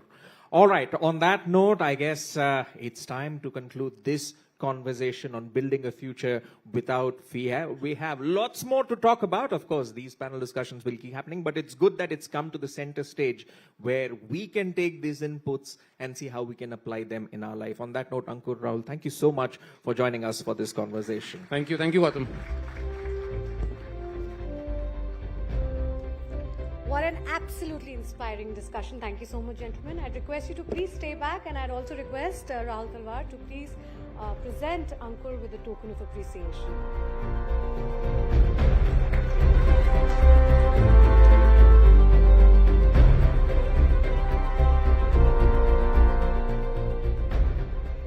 Well, ladies and gentlemen, up next we have another insightful panel discussion which is titled Retirement Realities, Key Insights and Strategies for Securing a Fulfilling Future. Now, in this session, our panelists will delve into an actual experience of retirees and share effective strategies for planning a fulfilling retirement. They will cover topics such as financial literacy, the importance of health planning, and how to adapt to changing circumstances in retirement. And to moderate this session, may I please invite back on stage Mridu Bhandari, Consulting Editor, Network 18. A round of applause for her, please. And joining us for this discussion are Ranbir Dhariwal, CEO, Max Life Pension Fund Management, Sanjeev Roy, Country Head, Fee-Based Products, Yes Bank, Ashish Gupta, Founder, Samarth, and Kamaraju Mutela, Head, India, Mid East and Africa Regions, Payroll Management, Audits and Compliances, Nokia. A huge round of applause for all our speakers. Over to you, Mridu. Thank you so much, Swati. Welcome, gentlemen. And hello again, dear audience. I hope you're having a good time learning all about retirement planning. And we've been talking about the shifting landscape in India. We are talking about early financial planning and a growing emphasis on health. We are talking about emotional well-being. And according to the report that we've released here today, 44% of Indians now believe that retirement planning should begin before the age of 35. So that's a positive trend, and it's a significant rise from what we've seen in the previous years. However, despite this early start, many of them still feel that they're unprepared. Many of them still worry that they're going to exhaust their retirement funds perhaps in just the first 5 years. How then should we prepare well for our golden years? Those are some of the things that we are going to be deep diving on, and that's the big question we are asking here tonight. So, Ranbir, if I may start with you first. We've seen that data point that 1 out of 3 Indians feels that they're unprepared for retirement. Even though we are starting to prepare for retirement early, we are worrying a lot more. We are also worried that we are going to exhaust our funds perhaps in the first 5-6 years of retirement. What's your advice then to those who are starting early? How do we build out that retirement planning roadmap? Should their strategies for retirement planning be different from what, perhaps the generation before us was doing 10, 12, 15 years ago? And how do we set our goals? So, although the data suggests that, the preparedness or the retirement index score is increasing, in my view, there's still a long way to go.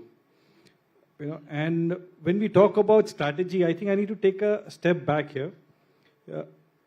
Unless retirement becomes a priority, it is difficult or a strategy formation does not happen. First and foremost thing that one needs to do is make retirement a priority list in their financial planning, because retirement is inevitable. This is going to happen to all of us. All of us want to live long. Anybody sitting here in the room, would agree that, we all want to live long. And with the kind of healthcare coming in and the life expectancy at 60, which is now touching 78, we are talking about life expectancy at birth, which is 72, 75, but at 60 it is 78. With the medical advancements happening, this is only going to increase. So first, make this a priority in the list. Only once it becomes a priority in your list in terms of financial planning, then I think a very simple mantra rather than strategy, I would say is, and all the cricket lovers would know this term, DRS. For me, DRS is disciplined, regular savings. Once you get into this, disciplined word is most important. Often what happens is, we are very ad hoc with our investments. And also what happens is a lot of money is exposed to instruments where it is easily liquidated. So in terms of any house, any emergency or any kind of expenses that come in, we try and dig into the savings that we have created over a period of time. So it's important that we have a discipline into our savings. We regularly save, because what we have seen over and over again and again in this room, if I ask anybody about compounding, everybody will say, wow, compounding is something that we should be. That magic of compounding only happens when you are regularly saving it and you are saving it over a period of long time. So DRS is one mantra that I would say that, one needs to look at it. Once it is in that priority list, then the goal setting becomes clearer. Then you know exactly what you're setting your goals for. And I heard Ankur saying that when he asked these questions, people are saying 50 lakhs or 1,000 crores. So this is a reality check. We need to have a reasonable goal set in our mind. And, Prashant was talking to me the other day, what do you think is the average, as per you, the retirement goal one should have once you're retiring? So I said, Prashant, looking at the current scenario, if you have 8 crores, you can retire well. Because even if you invest in a conservative investment like an annuity, which is giving you sustained 7.05% for lifelong, you're getting a decent 56 lakh rupees of annual income. And if you go and see how many people are actually earning 56 lakh rupees today, it'll be the top 30-40%. So keeping the inflation in mind, keeping the expenses in mind, have a figure in your mind, and work backwards towards it. That is essentially the most important aspect when it comes to retirement planning. And keep that money away from your any other financial needs, which is very, very important. And that's where, as Indian investments, I believe that forced saving is very, very important. Yeah. So invest in products which helps you to force and save for your retirement. So DRS is very simple mantra that I would say. Disciplined, regular savings. Yeah. All right. So, you brought up that important point about being consistent with investments. But I also want to touch upon the kind of innovative products that consumers are now getting. We are spoiled for choice when it comes to savings, when it comes to investing. And Sanjeev, I know that at Yes Bank, you are collaborating with a number of insurtech platforms. Give us some examples of what you're able to offer to the consumer today. What is the objective? And as far as retirement planning and retirement products are concerned, what are the kind of uptake and the feedback that you've got from your customers?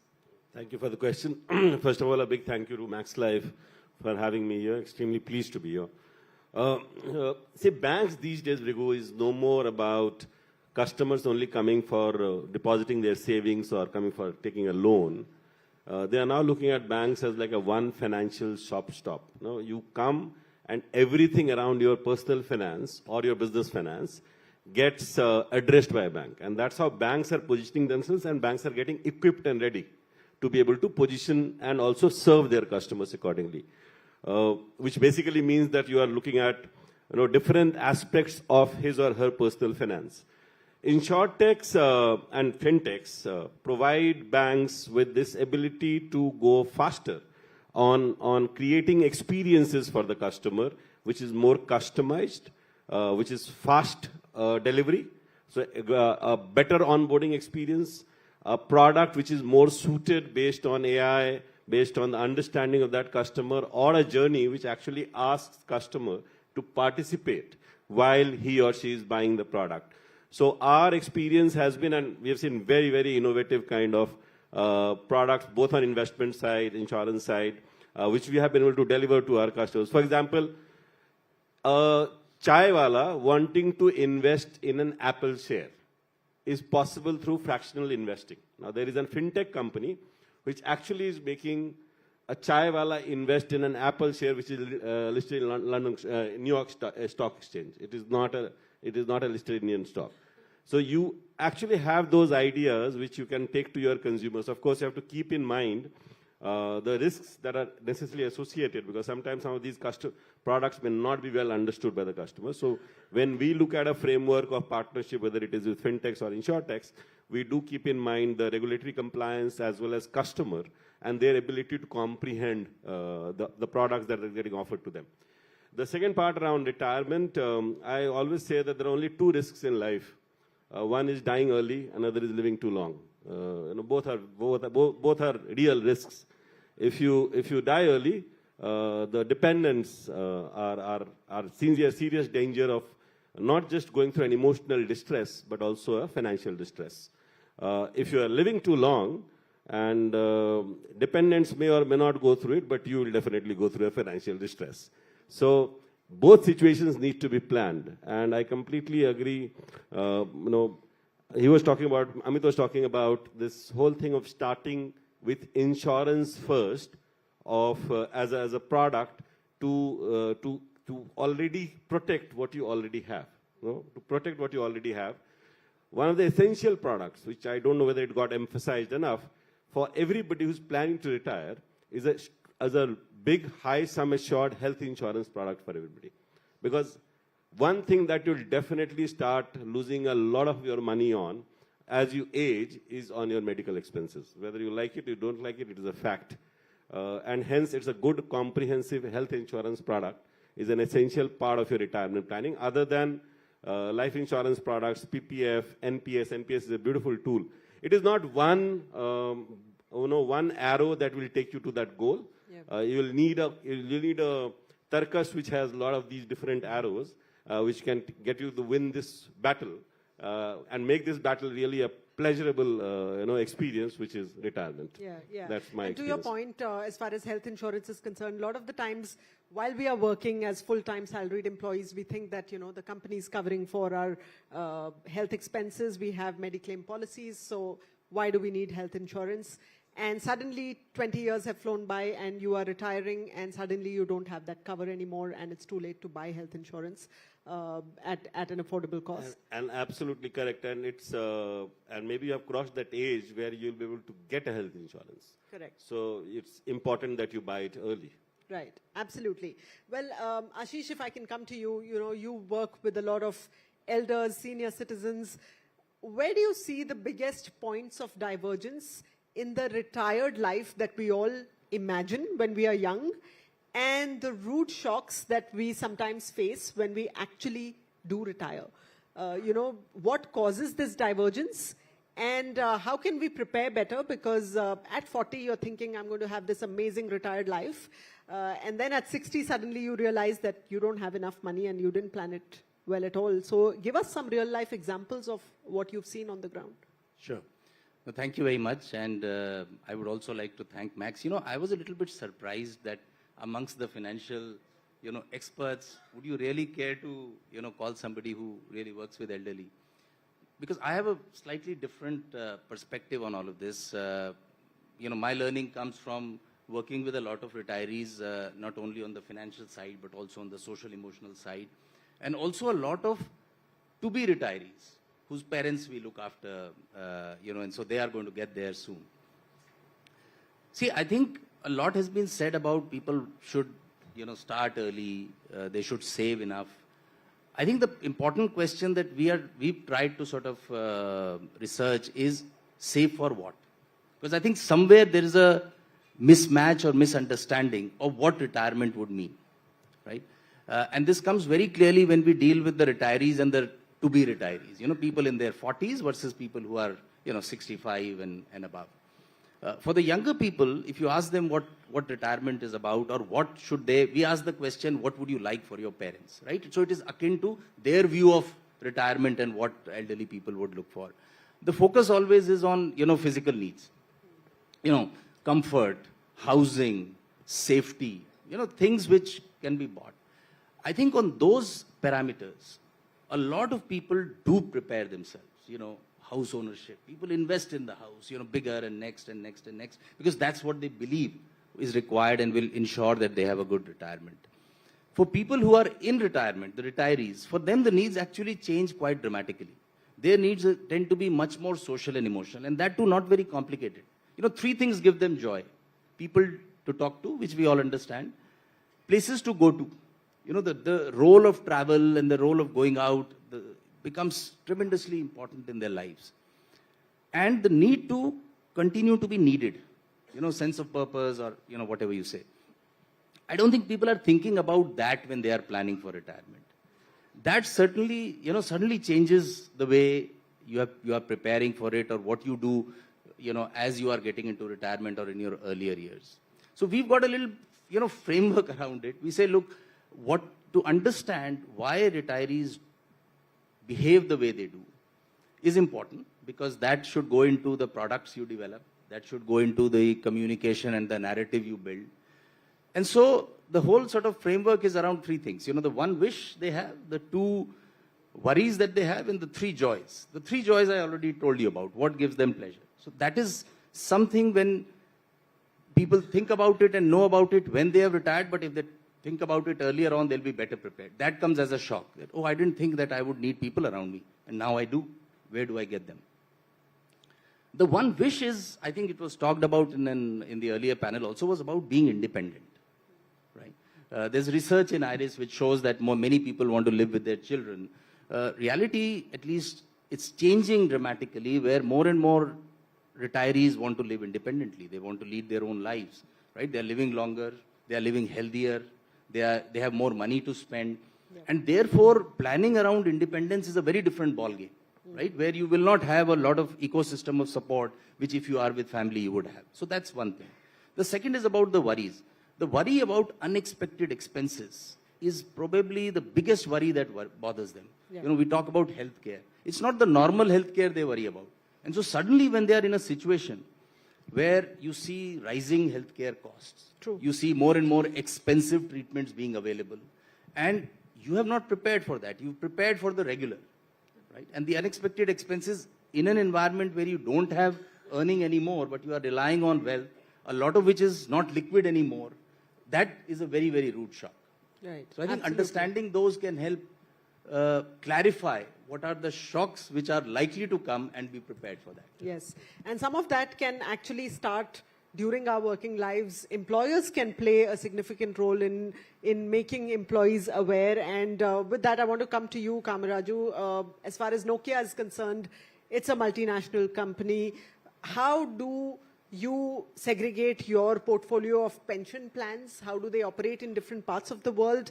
And how do you ascertain what the post-retirement socio-economic realities of different employees are going to be, say, 10 years, 15 years, 20 years from now, while you define their objectives while designing the pension funds? Thank you, Max and media. Mike. Okay.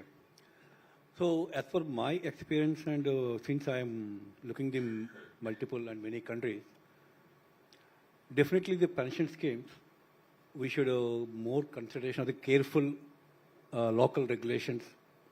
Similarly, social economic rules and regulations. Accordingly, we need to design all the pension schemes. Typically, these pension schemes are broadly three categories. One is defined benefit. And basically in the defined benefit, as per the service, as per your salary, after retirement you will get a lump sum as per the calculations. But there is one risk in this defined benefit, the entire whole fund as per the performance of the market, the liability will get the risk. The second category of the pension, defined contributions. Here, the defined contribution, both employer and employer have the contributions, but you will get the lumps, what are the amount after retirement, subject to performance of the market and everything. They know, defined like the defined benefit. There is a risk, what are the risks to be paid by the employee. Right. The third one is a hybrid in many countries, like in India and some other countries, US and Canada. These are hybrid. In the hybrid case, both defined benefit and defined category, both in mixing. Last category, many African countries and India is a mandate, government mandate pension schemes. You don't have any role basically. What are the rules? Like in India, 12% employee, 12% employer. We need to deposit. And whatever the market performance, government will declare the rate. So that is the pension. These are the basically main pension frames and everything. But in keeping view of all the points and everything, each and every employer should educate the employees, because most of the employees working there 15, 20, 30 years. So we should focus on the post-retirement survey. Like you need to create a more awareness to the employees. What is your cost of the living? What is the healthcare expenses? Like already spoken. We need to create the mandate.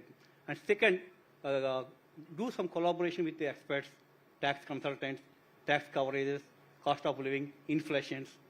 All these points we need to discuss so that people can understand the future requirement, future post-income details and everything. So these are the surveys, and also if required, you can create some club so that people after retire also, people can come and talk to you and people. These are the main CSR activities we can conduct.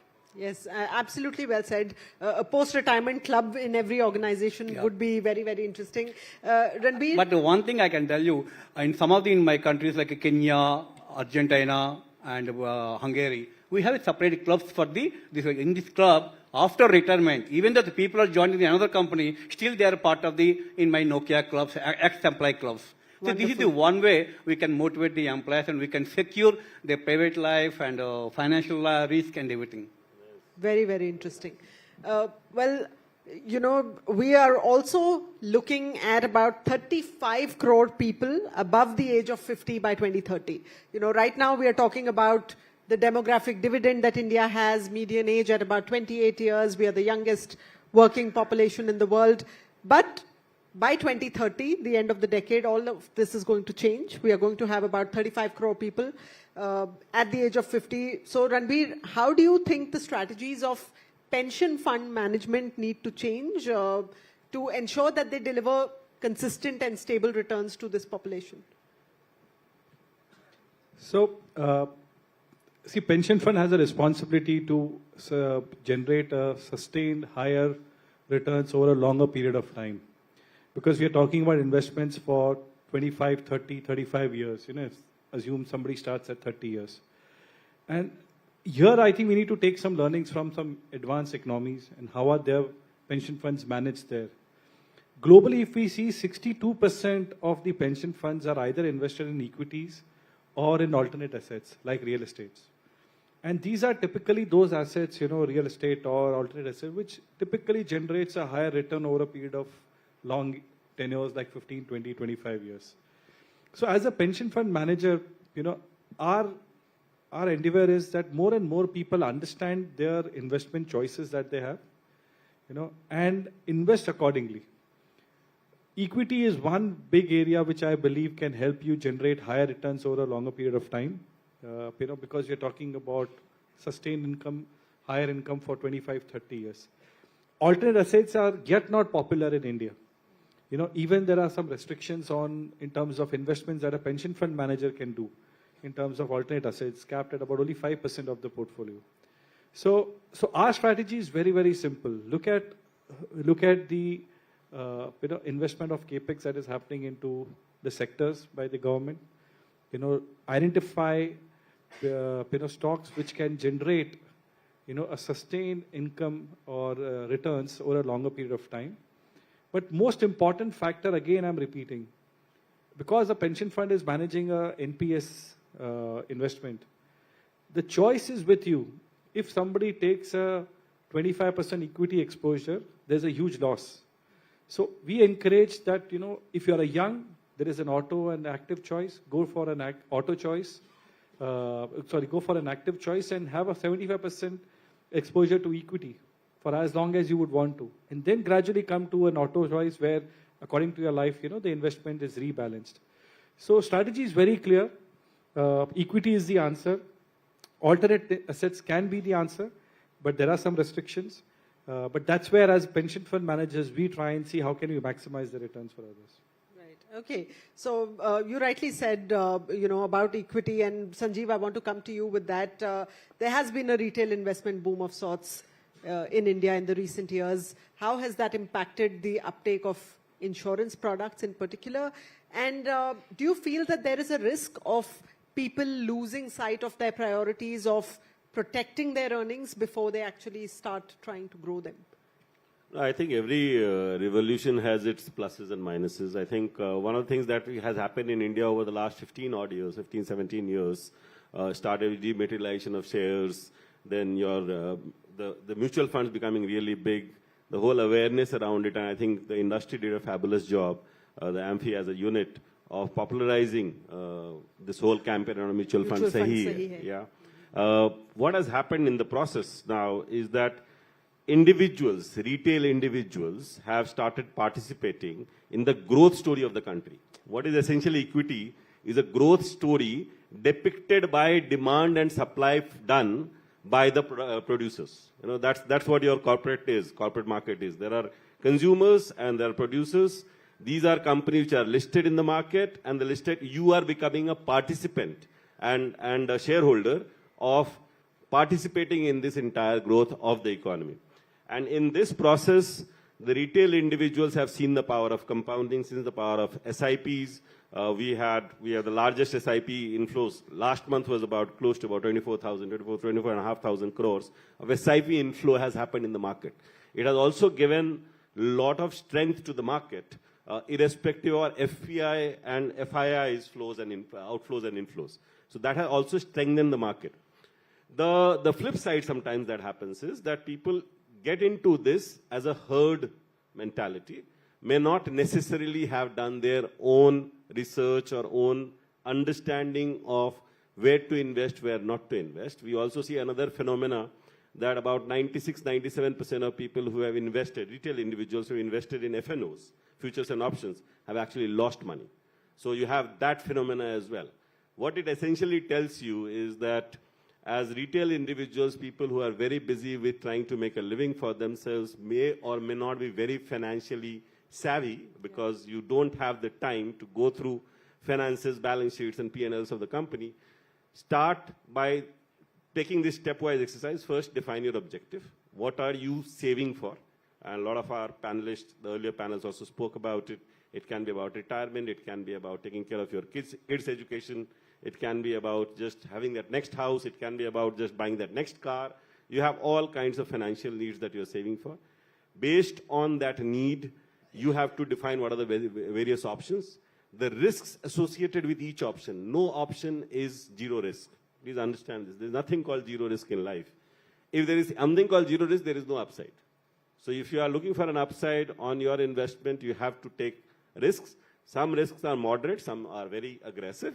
You have to decide your risk appetite. And based on that, important to then allocate your money accordingly. First thing first, definitely protect yourself with a good insurance cover protection, as well as ensure that you are covered well with a health insurance product. Because these can suddenly disbalance your whole objective and the wealth creation that you are participating in. Something happens to you, you are suddenly in a hospital, all your funds, whether it's mutual funds or FD, will suddenly go towards paying the hospital bill. So that entire plan goes for a toss. So it's important that you cover yourself, move towards growing your wealth, and grow your wealth as per your risk appetite. Banks, there are enough financial institutions, there are advisors who are available today to give you the right advice. It's not a bad idea to consult somebody who understands and who have been doing it for ages or for a living. Trust them. Banks are one of the best ones because you have a trust associated with banks. But if you are doing it yourself, be very, very clear that you do it after being aware of the risk, not just because your friend is saying, ye stock le le, ya yahan is fund mein paisa dal de. He may also destroy his own money while destroying yours as well. So you may not do it intentionally, but sometimes it can be hazardous for both people. So that's the way I will talk about the risks associated and the way we are seeing this entire ecosystem develop. Right, absolutely. Well, I want to shift gears and pick up that one point from the IRIS 4.0 report, which was about Indians really depending on family wealth. As Indians, we always have something coming to us from our previous generations. We are depending on that house that our parents are going to leave us, or ancestral wealth that's coming from grandparents. Ashish, in the report, 42% people said that they still depend on their family wealth for their retirement needs. Now, what kind of potential complications are they signing themselves up for? In the real world, sometimes ancestral properties are up for dispute. Things don't pan out the way you thought they would. You are often seeing a real estate downside cycle where you're unable to sell a piece of land or property at the desired rate. How do you see that, and what has your experience been with some of the senior citizens you've come across? See, property, to my mind, is the big wild card in this whole retirement planning and the life of the retiree.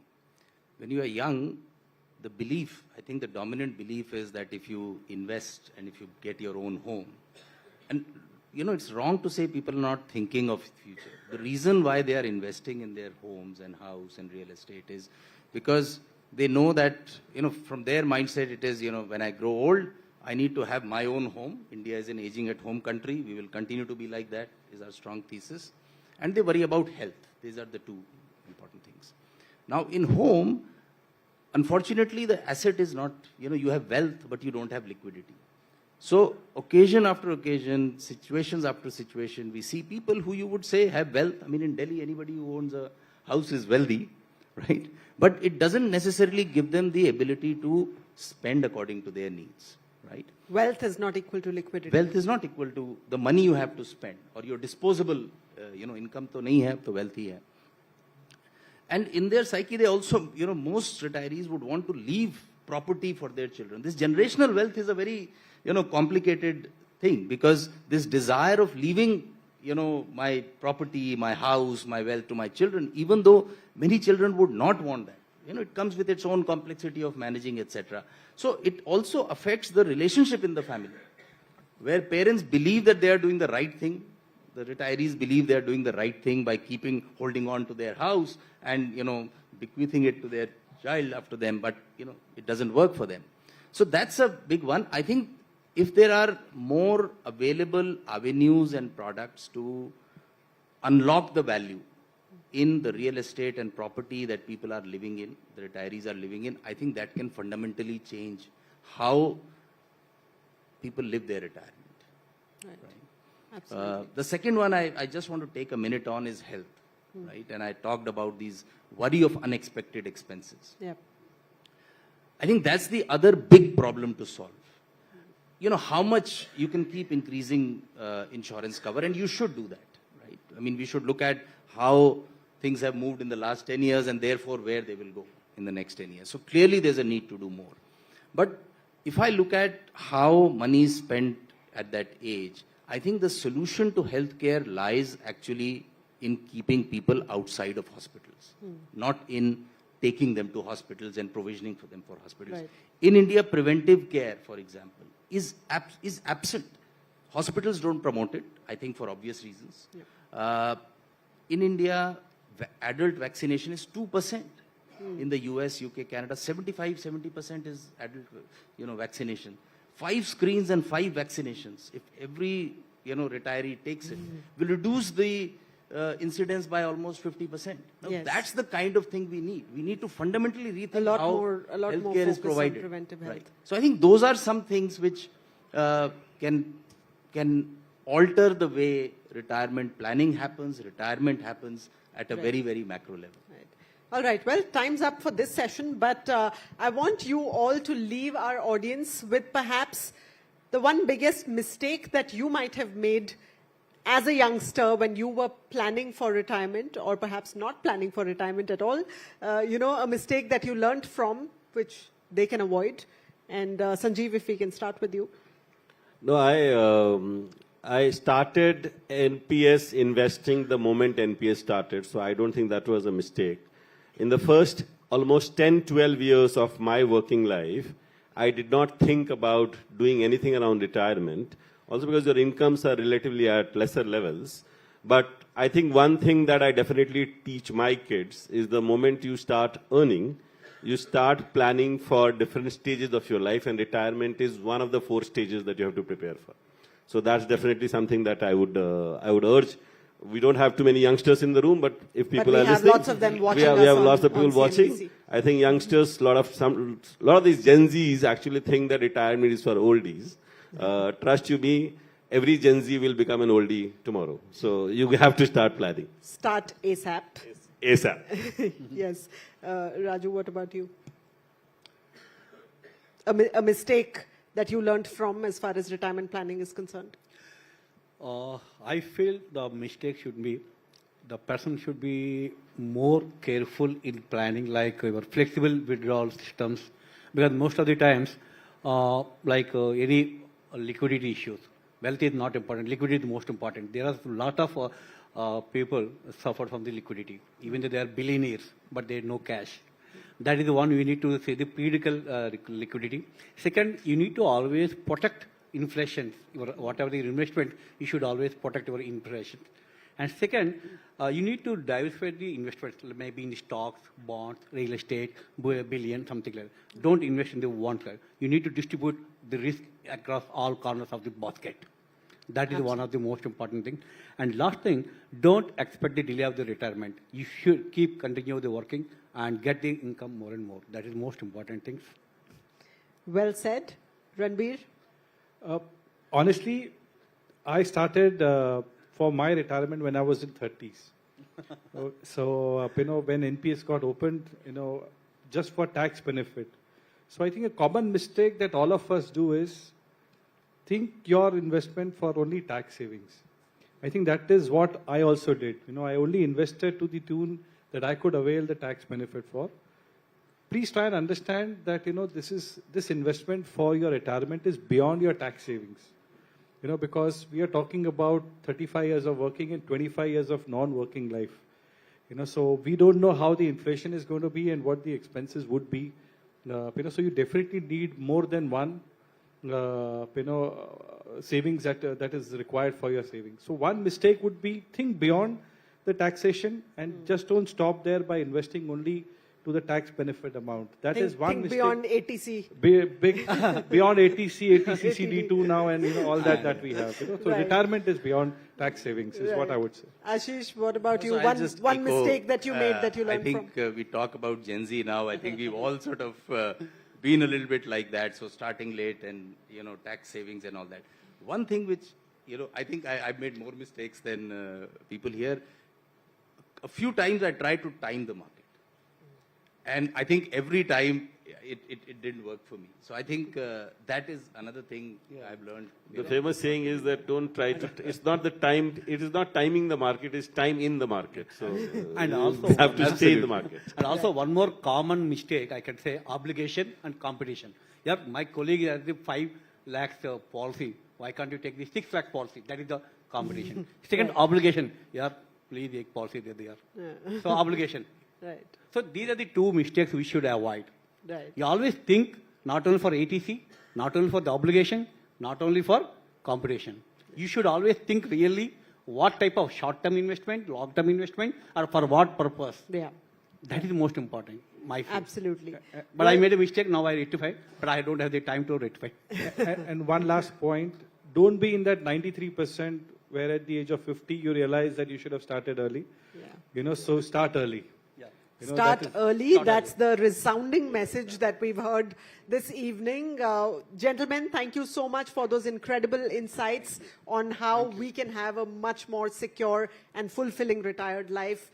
Round of applause for our panelists here, please. Thank you very much.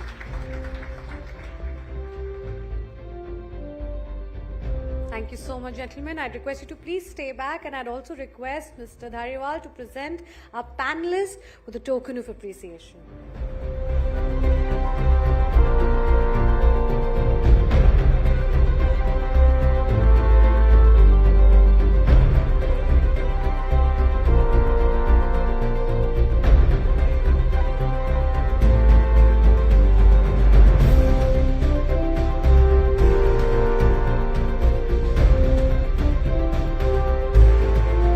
Thank you so much. Thank you once again for sharing your insights. Well, ladies and gentlemen, now let's shift gears to an exciting fireside chat titled Securing a Champion's Legacy. Now, in this very special conversation, we welcome a true champion who will take us through her perspectives on the importance of planning for the future, both in sports and in her life. Her inspiring story will remind us that success is built on preparation, perseverance, and a clear vision. Ladies and gentlemen, let's welcome on stage ace Indian badminton player Saina Nehwal, who will be in conversation with Network 18's Avantika Stage. Over to you, Avantika. Thank you so much. Good evening, ladies and gentlemen. I know it's the last grand finale, so let's hear it for our chief guest, India's pride, a decorated Olympian. A huge, loud cheers for you, Saina. Thank you so much. Saina, you're a sports person who has opened floodgates for just so many shuttlers. You have achieved stupendous success. You've been a trailblazer throughout your career, whether it is being the first Indian woman to be the world #1, the only badminton player to have clinched an Olympic medal. I mean, you have won records for India, and that deserves a huge round of applause, isn't it, ladies and gentlemen? Tell me something, when you look back in hindsight, were any of these milestones part of the plan? Nothing at all. Papa is a scientist, so the plan was to become a doctor. But I think Hisar se kab Hyderabad shift ho gaye, all was like a destiny, I would say, because father got promoted and he was like, we have to move to Hyderabad now. And I was like, no, Papa, all my friends are here, and whom will I play sports with? I was a big sporty person. Yes. So one good thing was when we moved to Hyderabad, there was some karate classes going on just next to the house, and I used to do that after the school. So at least that way I could, engage myself in something in Hyderabad.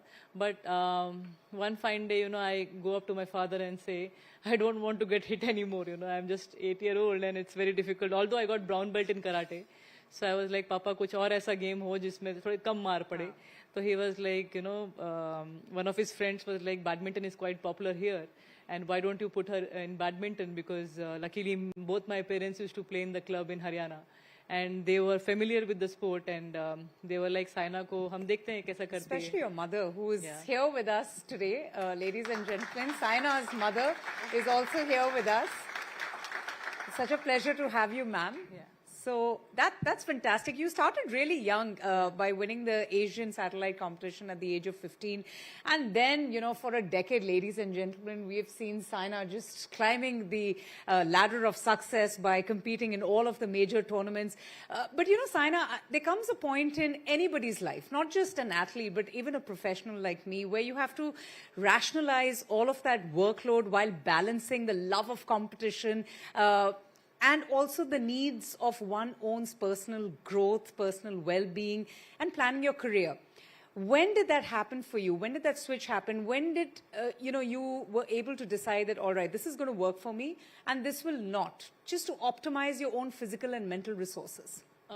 So I think as a sports person, when I started playing was age of 9. And you have a very short career as a sports person. You can maximum play till 35, 36. True. But, initially when I started playing, it was all about my mother's dream. She wanted me to be an Olympic medalist. And मैं सोचती थी हमारे sport में कोई first, second round भी cross नहीं कर रहा है. And then what is she even thinking? Because she was a big tennis fan. She used to love watching Steffi Graf. So she thought कि साइना को भी बैडमिंटन में ऐसे मुझे कुछ करके I hope she does something in badminton. And she used to every day tell me Chinese are human beings too. They're not robots. Just believe that उनको हरा सकते हैं. वो भी थकते हैं. It's not like they don't get tired at all. And I'm like, Mummy, please, don't tell all these things to me. It's going to be impossible in a game like badminton. But she's my role model, because what imagine in a game like cricket where you have someone like Sachin, Kapil Dev and all as your idols there practicing every day, and you want to become like them. But I didn't have anyone there, and I was like, मुझे किसकी तरह बनना है? मुझे just बनना है कुछ. And it was all like एक dream है किसी का. And I'm following her steps, and of course I didn't know what to do with, if I don't know if money is going to come or I'm going to achieve something. I just left it to my father, let's see what is going to happen in the future. So one fine day, I got this contract. It was my first contract at the age of 16, and it was like a huge amount. And Papa didn't tell me, although, but I could see, because I'm in that meeting of the people who are talking about this contract, and he said, मैंने कहा 16 साल की उम्र में इतना salary मिल रहा है जो पापा को retirement में मिला. And I'm like, ये क्या हो रहा है? And he was laughing at me, So was that the motivation for you? No. I was just laughing at that कि ये कैसे हो सकता है badminton में? Nobody got this kind of money before me. That's it was true. How I started badminton, like इतना change हुआ है मेरे जीतने के बाद जो पहले नहीं था. And the amount of money which is come in now is just like, it was when Gopi won the All England Championship in 2001, he got 2 lakhs. And now it's close to 1.5 crore, the amount of winning that tournament. So you see the things are changing and it's going better.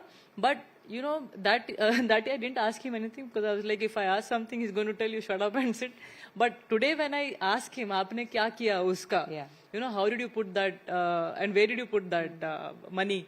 So वो बोलते हैं कि as a government employee पहली चीज तो तेरा घर खरीदा है मैंने मुझे तेरा घर चाहिए और I want कि साइना बोल सके proudly that I have a house. And then, of course, mutual funds and fixed deposits, इसकी बात तो रोज ही होती है, कब नहीं होती है, मम्मी भी परेशान हो गई है इन चीज़ों से. पापा keep talking about that कि बेटा ये सब होना चाहिए, मैं नहीं रहूँगा तो याद रखेगी कि ये सब मैंने तेरे लिए किया है. And बाकी चीज़ें, you know, I like to buy sports cars, I like to buy कुछ ऐसा shopping का ये सब stuff, I like to buy all these things, but I don't really check on कि मैं उस part में क्या कर सकती हूँ ना जहाँ पे अच्छी इन्वेस्टमेंट होनी चाहिए. बट जैसे पापा ने बोला कि प्रॉपर्टीज खरीदनी चाहिए, so finally I have now 2 houses in Dubai as well, so I am happy that, you know, I have bought quite a few properties which are good enough that I can live my life, you know, with that. But that's creditable. Prashantji, Yes. we have had some very insightful, very invigorating conversations here, and her father had that foresight and had invested, you know, your hard-earned money. It's done really well, and I'm so proud that he was like, beta, एक पैसा भी तेरा जो पैसा है वो इतना मेहनत का पैसा है because तेरे नी टूट गई है finally, you know. I have this cartilage injury now. I've got arthritis, and he's like, I respect your money so much that it's because of not के 9 to 5 का job बैठ के करा तूने.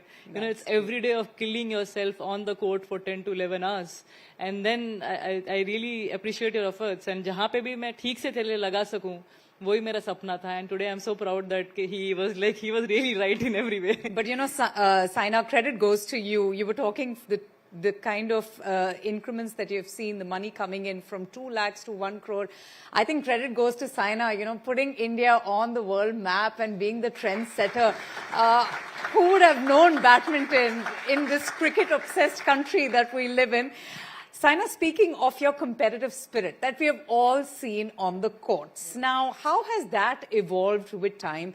And I wanted to understand from you that has it changed after, you know, you've secured these historic triumphs? I think, you know, I started playing just because I wanted to do well. You know, there's nothing like I want to achieve something in anything.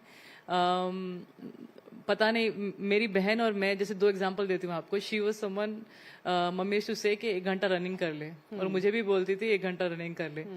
And I was someone who used to put 3 hours of efforts in that, and she was like 50 minute, mummy पैर दर्द हो रहा है, हाथ दर्द हो रहा है, I can't do it. So basically, naturally, it was in me to work hard. I didn't have to be scolded for, you know, कि साइना तू करते रहे, कर इसको कर, finish कर. And in fact, my coaches used to be like, थोड़ा कम करोगे तो भी चलेगा आपको. You don't have to push yourself so much. But you know, if I don't put that kind of effort, मुझे I can't eat food.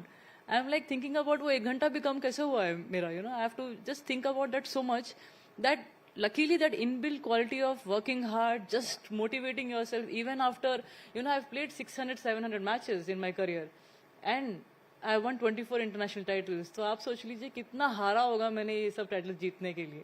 So it's not like कि ये easily हो गया है. 9 to 34, I'm 34 now, so 25 years of long career, 24 international titles.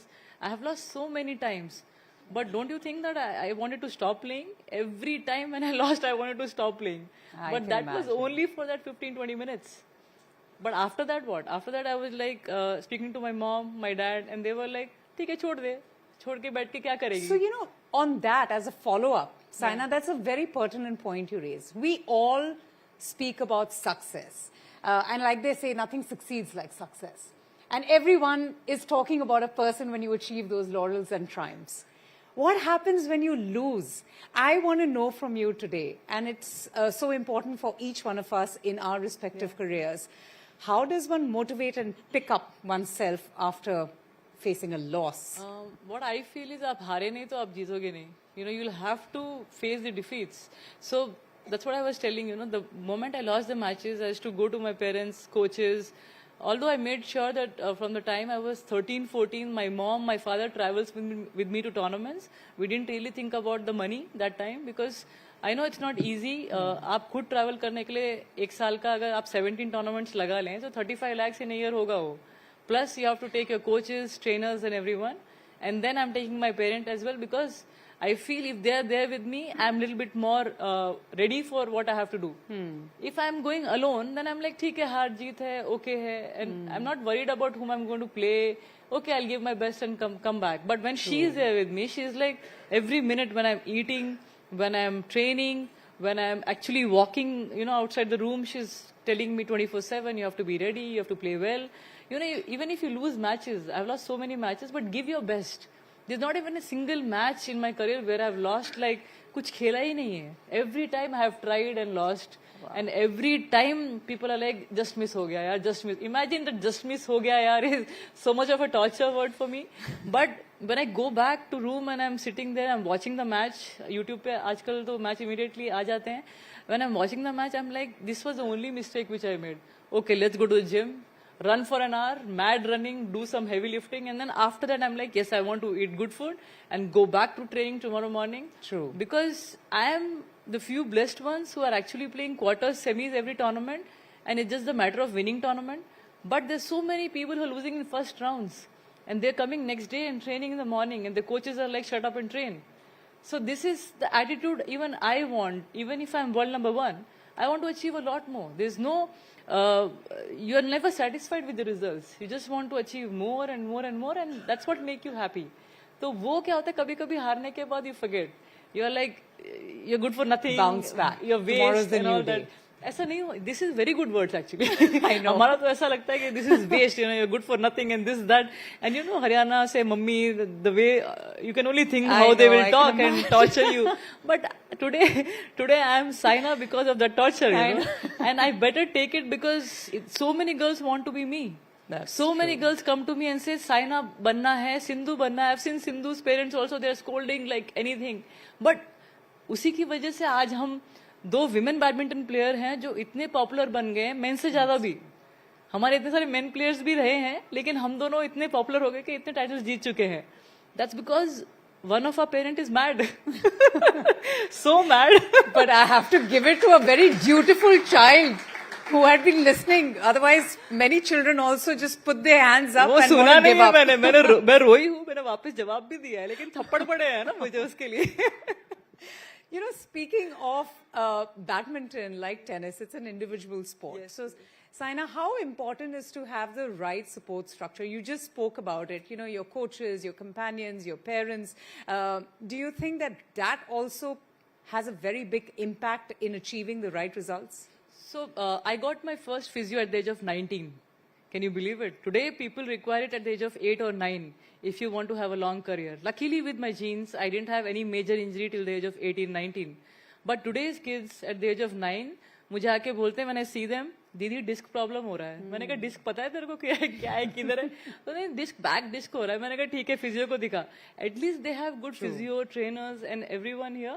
But when I was playing, only coach was someone who used to tell us कि क्या खाना है, कैसे अपने रिकवरी करनी है, कैसे आप अपना फिजियो बनना है, सब कुछ अपने आप कर लो. And I was like 19 तक I had to wait. So imagine I played my first Olympics at the age of 18. And I won the Commonwealth Games medal at the age of 15. Then Philippines Open 16. So I was in top 10 when I got my physio. And I was like, अगर वो पहले मुझे मिल जाते, so ये जो arthritis आज मुझे हुआ है, maybe it was like, it could have been postponed for many more years.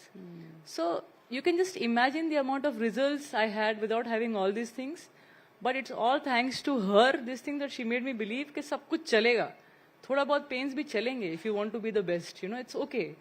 But you cannot say कि every minute आपको ये चाहिए वो चाहिए. नहीं तो आप कैसे बनोगे? जी.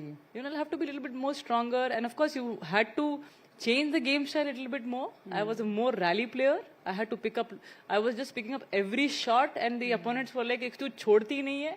But when Gopi sir came in, he made my game like थोड़ा और smashing, थोड़ा और strokes involved किया, and my game became like even more stronger. Many of the players call me Thanos. मैंने कहा Thanos ही मिला है क्या तुम्हें? So they were like नहीं छोड़ती नहीं है, भागती रहती है. So luckily that was all natural also. That's wonderful. But at the same time you need right people to guide you. True. क्योंकि मैं झूठ नहीं बोलूँगी आप लोगों के सामने एक advice about the I joined a management company in 2000 maybe 13-14 and हमें लगा सब अच्छा होगा, सब ठीक होगा. और आपको कभी कभी आपकी जर्नी में लोग मिल जाते हैं जो थोड़ा सा आपको आप जब अपने करियर में इतने बिजी होते हैं, स्पोर्ट में इतने बिजी होते हैं, तो इतना मेरा पैसा वो आदमी लेके चला गया and I was like shit, ऐसा भी होता है। तो मैं ये एडवाइस जरूर देना चाहूंगी कि you have to be, and I was 22-23 but I didn't know, I was like papa ध्यान दे रहे हैं, लेकिन वी डिडंट नो कि कैसे उसको हम मैनेज कर सकें। Only papa can not help, you need right managers as well. So what mistake I did, today's people will not do it. So imagine if I have lost 2-3 CR that point of time, I don't want any other kid to face it from and that too in badminton. Chalo cricket mein fir bhi aapko you're earning so much, but this is what I want to tell them, when you're joining any game, any sports, that too in India, and if you're a really bright child, have a good manager who can handle these things for you. Retirement plan to हो जाएगा, that's a part of your career, if you're playing really well, you're hard working, पैसा तो आएगा ही आएगा, but if you're not managing it well, then what after sports? I'll come to that. That's actually a very pertinent question to ask, but I wanted to ask you, Saina, I must also tell the audience here, I have a daughter who's a budding badminton player herself, and she's all of 10.5 years old, and obviously she emulates Saina. And you, of course, have been an inspiration to just so many young girls. Who has been your big inspiration? I know auntie is a big role to play in your life, but who has been an inspiration to you in terms of viewing the sport? And Saina, most importantly, handling the pressures of a professional sports person. Because I remember I had read in an interview, you said that while the expectations from spectators, from viewers is a given, you're conditioned to it, what about expectations from your loved ones, from your closer circles? So I think when I started playing in 99, I was only 9. तो आप ही बता दीजिए मेरा inspiration कौन हो सकता था? Your parents. नहीं, आप स्पोर्ट्स में बता दीजिए कोई हो सकता था as a women player? I honestly can't think of any. मुझे खुद ही नहीं पता था प्रकाश सर कौन थे वो टाइम पे, Imagine the state of other sports that we didn't have that. I only knew Dhanraj Pillai.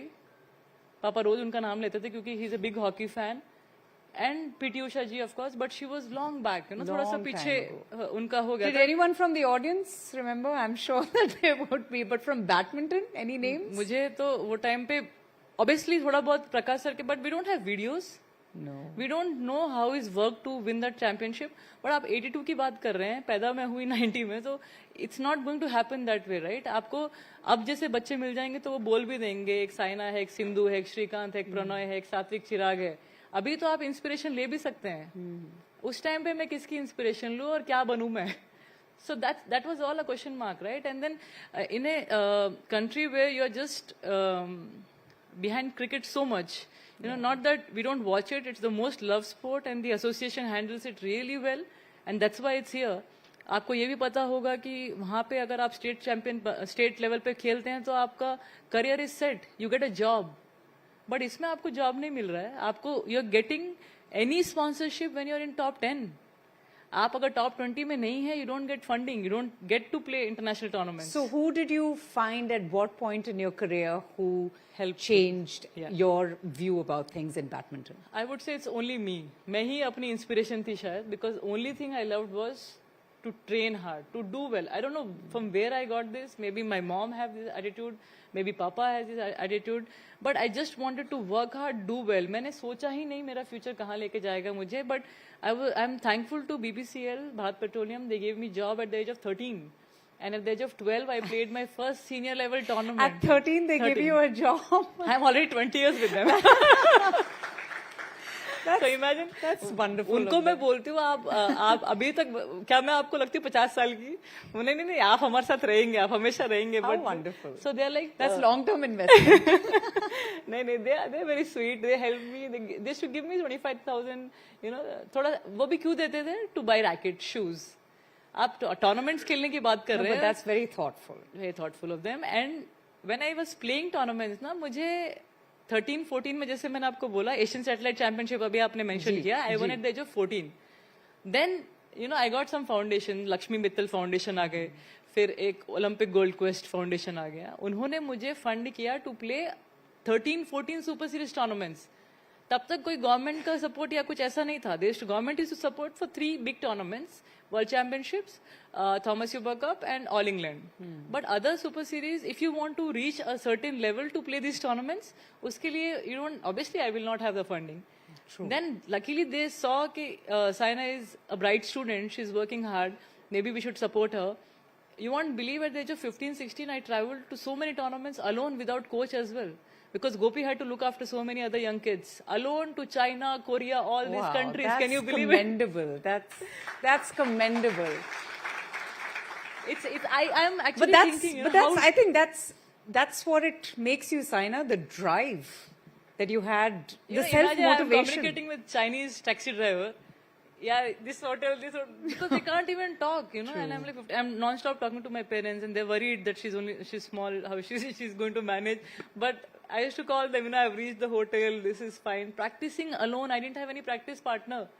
Imagine I used to practice alone, and Chinese used to laugh at me. At that point of time, China was so strong that they should not look at you also. आज तो high bye भी चल रहा है, क्योंकि Instagram वाली generation में they are actually high bye हो रहा है. That point of time, they should look at you and क्या मारेंगे हमको. Because they were so strong. Even men's category, women's category, all of them were so strong that it's okay, they're not going to defeat us in all tournaments. But I made sure कि उधर कि China में ही China Open जीत के दिखा रहा है इनको. And in 2014, I won the China Open as well. Wonderful. So that's the, way to Wonderful. Like Saina, I also come from a middle-class family from Haryana. And I think when we come from Haryana, Saina would relate to it. I think from the time you're born, you're instilled with the qualities and values of perseverance, resilience, hard work. We just have to go out there and fight. Yeah. And I'm sure in your house also, and I know this very well, the importance of all of those qualities. Saina, how much has it affected your own personal approach towards life in your sporting career and beyond? What I've learned from sport is to be relaxed in any situation. Even if the situation is like, sometimes my mother gets tensed and father gets tensed, and I'm like laughing at them. Itna tension क्यों ले रहे हैं? Things will sort out. There's some situations where health problems हो जाते हैं या कुछ ऐसा हो जाता है. And Papa is like, तो डर नहीं लग रहा तेरे को ये issue हुआ है या कुछ ऐसा है? Papa ठीक हो जाएगा, just relax. After playing for so many years, we understand. Some situations are like tension moments for normal people. But for sports persons, we feel कि ठीक है, इतना सब देख लिया. अभी इस moment में we are happy, this moment we are crying. The next moment we are angry. So our mood swings are so many in a day. But ironically, sports can also have a very calming influence on sports persons. Because 8 hours of training, 8 to 9 hours, you're doing meditation. You're not even talking to anyone. Yes, it's therapeutic. Yes, it's meditation. You're not talking to anyone. खाते वक्त भी आप match का सोच रहे हैं, सोते वक्त भी मैच का सोच रहे हैं, उठने के बाद रिकवरी के टाइम पे मैच का सोच रहे हैं, ट्रेनिंग के टाइम पे match. Imagine the whole day goes in. How are you going to prepare for the training? And if training is not good, then the tournaments will go bad. True. The only thing is going to work is good training. Training without any issues. कुछ pain हो गया तो 50-50, you're not going to perform well at all. इतने सारे players बोलते हैं manage हो जाएगा. किधर तक manage करोगे? First round, second round.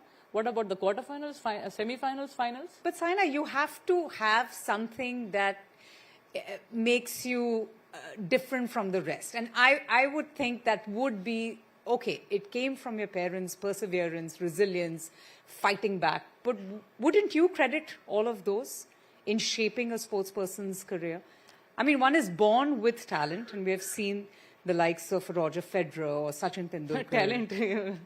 I mean, and they're one like a Nadal, and like you, who work on the talent, who works to create the talent. Yes. I'm not the talented one. I would say I'm someone like a runner, I just used to pick up all the shuttles, but talent zero, total zero. And I made sure if Taizuing, the most talented women player, is doing maybe 1,000 drop shots, I better do 10,000. Otherwise, it's not going to work out. And ऐसा होना चाहिए कि आप नींद से उठ के आएंगे तो भी आंख बंद करके ड्रॉप खेलेंगे तो वो गिरेगा तभी आप एक अच्छे प्लेयर बन पाएंगे. It's not going to be like आप वो 1000 कर रही है तो आप भी 1000 कर लोगे. You are thinking about beating Taizuing, Carolina Marin and all those players. It's going to be very tough. So what I feel is hard work is going to change everything.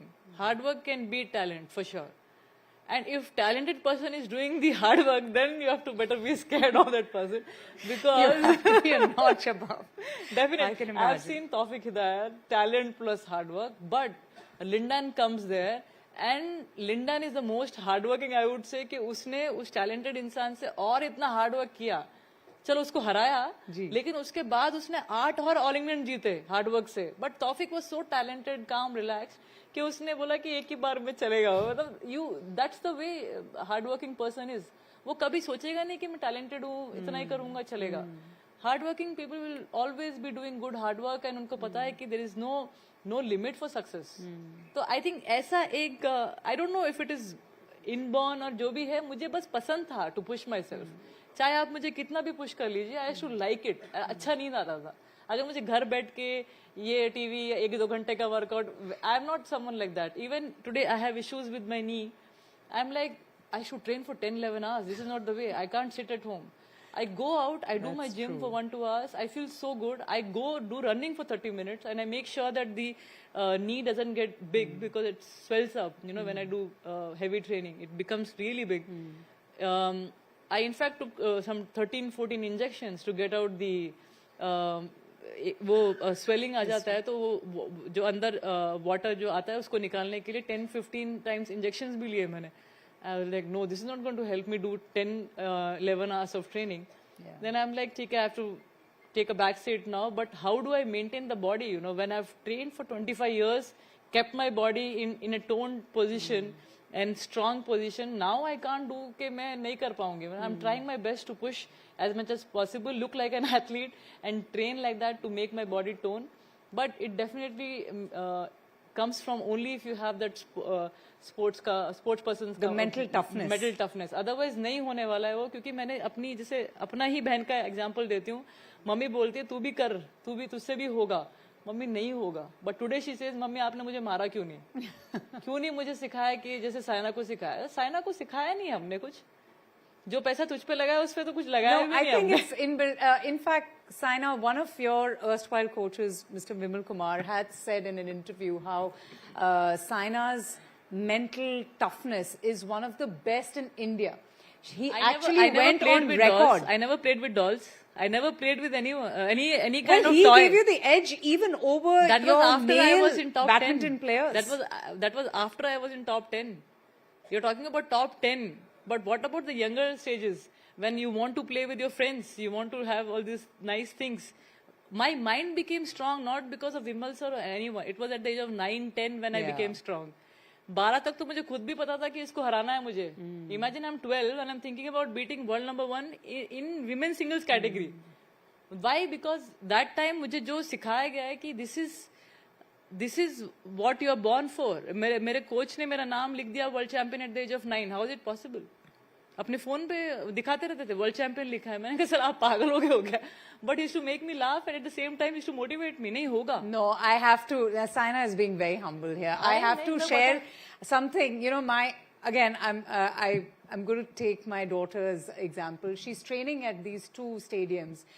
And believe you me, all her coaches cite Saina's examples. Saina, food, this, that. I mean, and trust me, I've met quite a number of coaches. They only take your example. Conscious में बोला होगा ये after becoming something, right? पहले तो देखा भी नहीं होगा उन्होंने मैंने क्या किया. वही मैं बोला. After 18-19 कोई भी बच्चा हो. I've played my first Olympics at the age of 18. आपको क्या लगता है कि मुझे नहीं पता कि वो दूसरा प्लेयर कैसे गोल्ड मेडल जीत रहा है या सिल्वर मेडल जीत रहा है. If I have थोड़ा सा भी एक्स्ट्रा गुलाब जामुन जो मेरा फेवरेट है या जलेबी वो नहीं खा रहा है ना, उसको तो गोल्ड मेडल मिल गया है. And that is what makes a difference. थोड़ा सा भी पीस खा लिया तो वो मम्मी पापा बोलने वाले हैं कि इससे हुआ है तेरा. अब सोचो इससे हुआ है मुझे तो मैं कैसे खा सकती हूँ उसको. I think आंटी आपको भी होना चाहिए था आज इस इंटरव्यू में. So Saina, I want to ask you, you know, since this is such an important summit we're talking about, just ensuring your life. Now, I want to talk about life for an athlete post the sporting career. And a career transition is inevitable in any sports person's lifetime. So, what do you think is the right way of preparing and planning for the future, post-retirement? What do you think are some of those fundamentals that you personally have kept in mind? So if you've played at a very good level, you have achieved very good things. Now, if I tell my examples, I have 2 restaurants, I have few properties, I'm owning one brand called Kyra, clothing company, and so many other investments. तो एक बड़े level पे खेल रहे हो तो आपको after sports you're not going to be worried at all. But if you have played an okay level, yes, you have lot of challenges for sure कि पैसा कहाँ से आएगा, क्या करना है. But you always have this option of coaching. मैंने देखा है आजकल के बच्चे, everyone is getting into coaching and they really love it because they love badminton. मेरा क्या है, मैं कोच बन but why Saina not coaching? I love winning and competition. I don't love badminton. मैं किसी भी sport में होती ना, मैं अच्छा कर ही लेती because of the attitude. But I feel in India आप एक अच्छे level पे खेल लिए ना, तो आपको काफी हद तक आपका जो career है after any sport is secured enough to take care of yourself. But to maintain it, of course you will have to do, struggle तो किस level पे नहीं है. To achieve more things in life, you have to struggle. But I'm just saying that always you have option for coaching and getting into that sport. In that way, cricket, hats off, they have this, आपको salary मिलता है throughout your career as a job. वो unfortunately हमें नहीं है. But as I said, कि 13 years में मुझे job मिल गया था. And I am with Bharat Petroleum. And I can proudly say, एक दिन भी office नहीं गई, but I'm still with them. Or retirement tak I'll be with them. But Saina, as a history-making athlete and an inspiration to so many young badminton players, what do you feel about the responsibility on you of safeguarding and growing your impressive legacy? There are two words I'm using. One is to safeguard it and also to grow. And the competitive spirit that I was asking about, that competitive spirit, do you feel that over the years it has transitioned into something else, more about looking forward, mentorship?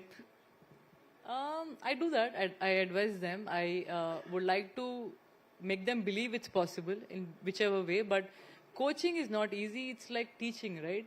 You're putting so much of effort. And it's not like now you're taking care of one kid. You have to take care of 50 kids now. And सबको एक ही चीज सिखाना 8-10 घंटे खड़े होके, it's not easy. You will have to really think कि वो मेरा बच्चा है. And it's not easy, it's hats off to Gopi sir for suddenly after, retiring, he came into coaching and he took over 30 kids जो पता ही नहीं जिनको कि वो high level पे कैसे खेलते, क्या करते हैं. And he won All England at that era when there was nothing like social media या उनके matches भी नहीं देख पाते थे हम लोग. तो हम लोग को सोचते थे क्या सिखा देंगे sir. But he took the challenge and he made us all to some level players. But who all can do that? Only few. There's not everyone. आप कल coach बन जाओ और आप बना दोगे. It's not going to happen like that. True. He doesn't meet his wife, kids. He's every time in academy. But what about your legacy? Yeah, that's what I'm coming to.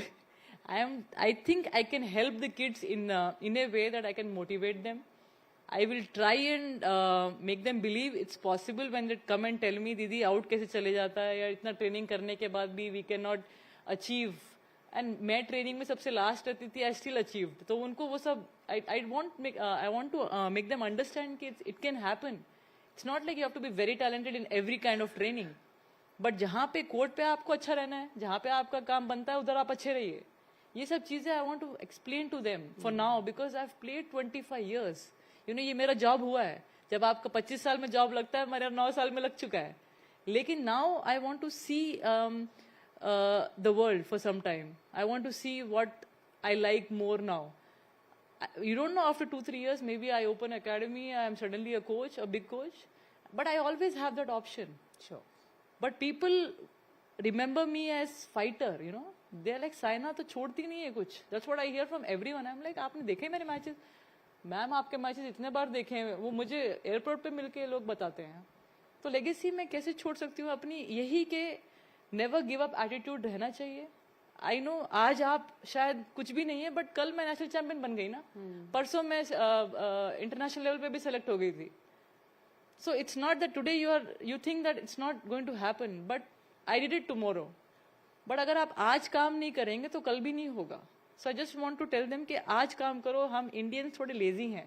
I just feel that क्योंकि हम इतने talented है कि हम हर एक studies में, engineering, doctor या everything में हम बेस्ट हैं. बट स्पोर्ट्स में हम थोड़े कम हैं. ऐसे क्यों? क्योंकि हम इधर से बहुत स्मार्ट हैं. बट हम अगर हम थोड़ा और हार्ड वर्क कर लें तो हम किस कंट्री को नहीं छोड़ सकते हैं? You know, this is the only thing which is missing I think. नहीं तो हम स्पोर्ट्स में फर्स्ट रहेंगे, स्टडीज में फर्स्ट रहेंगे, किस चीज में हमें कोई मार सकता है? I give in writing. ये थोड़ा सा लगता है वो लड़कियां आके, स्पेशली लड़कियां आके बोलती, दीदी आप कैसे खेल लेते हैं, आपको दर्द नहीं होता है?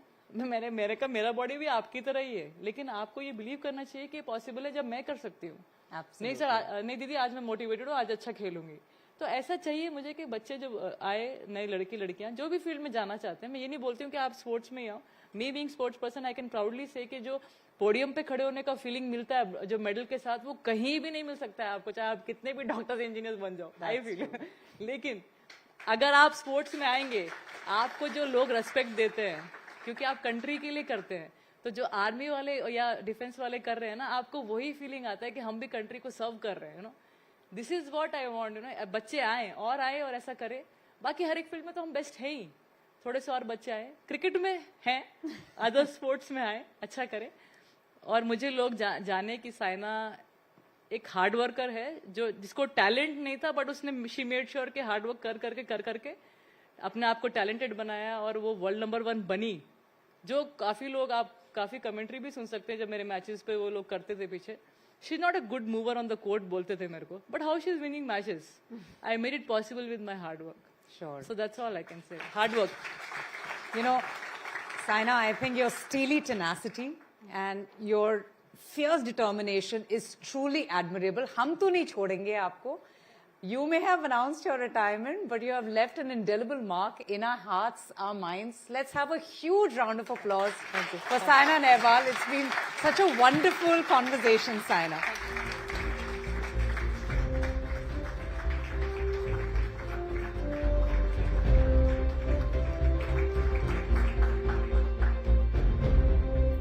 What a power-packed session this was. Another round of applause for them. Ladies and gentlemen, Saina Nehwal. And I would now like to invite back on stage Mr. Prashant Tripathi and Ranveer Dhariwal to present Saina with a token of appreciation.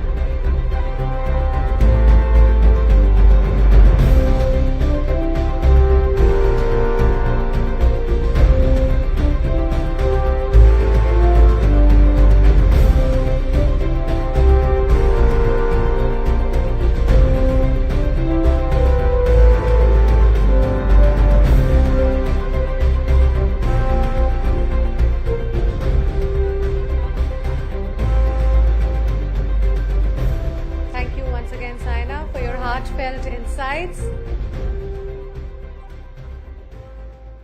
And ladies and gentlemen, as we near the conclusion of our summit, I'd like to invite on stage the CEO of Max Life Pension Fund Management, Ranveer Dhariwal, to please deliver the closing address.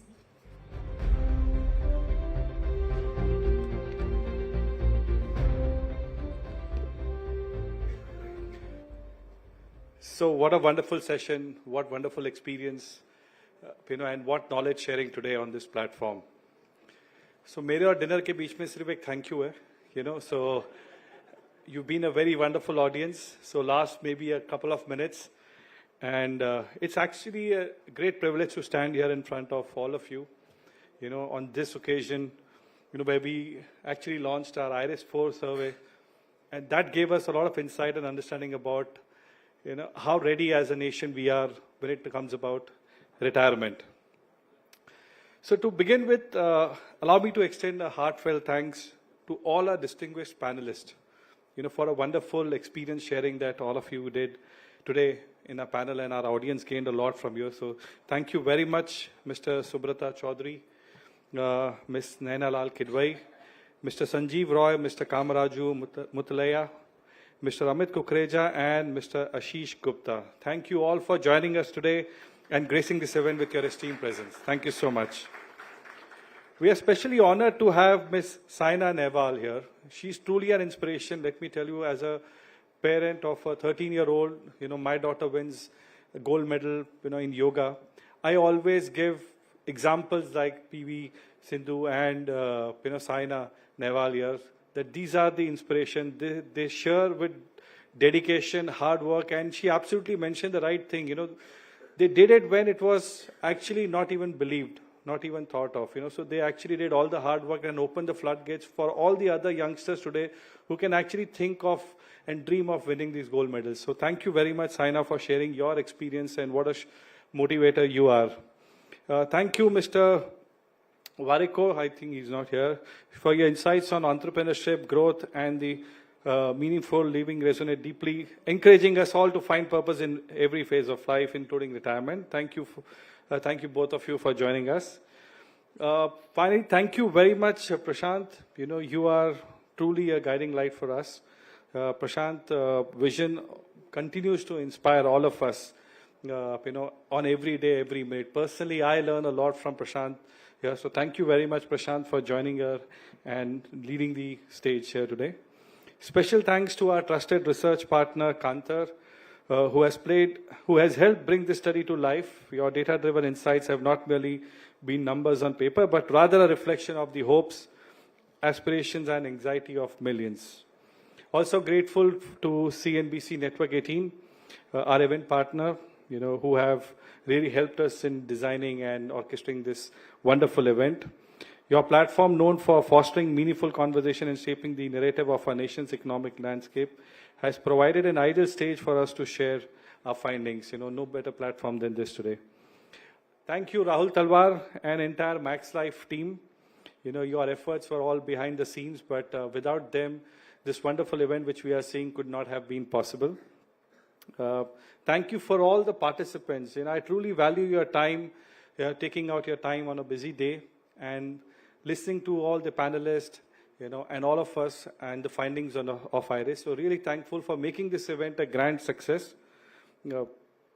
As we draw the curtains on this session, I encourage you all to continue the conversation. So this is not about having this conversation during a IRIS event here at Taj Mahal Palace Hotel. It's about having these simple conversations on your dining table, because what we believe is that greatest achievements are actually done with those simple thoughts or simple conversations that we initiate. So they are always first simple ideas, but later on turns out to become a big achievement. So continue this discussion on retirement, and most importantly, not just discuss, also execute, and start planning for retirement. That is the key message that I would like to give to all of you.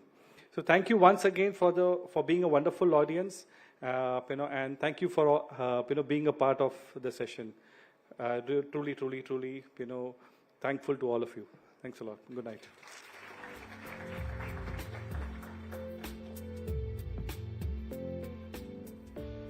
Thank you, everyone. Thank you for being such a lovely audience today. And with this, ladies and gentlemen, it's a wrap today. And the discussions, of course, don't have to end here. We invite you to join us for dinner and drinks at the Aftab Hall. Have a very good evening. Thank you.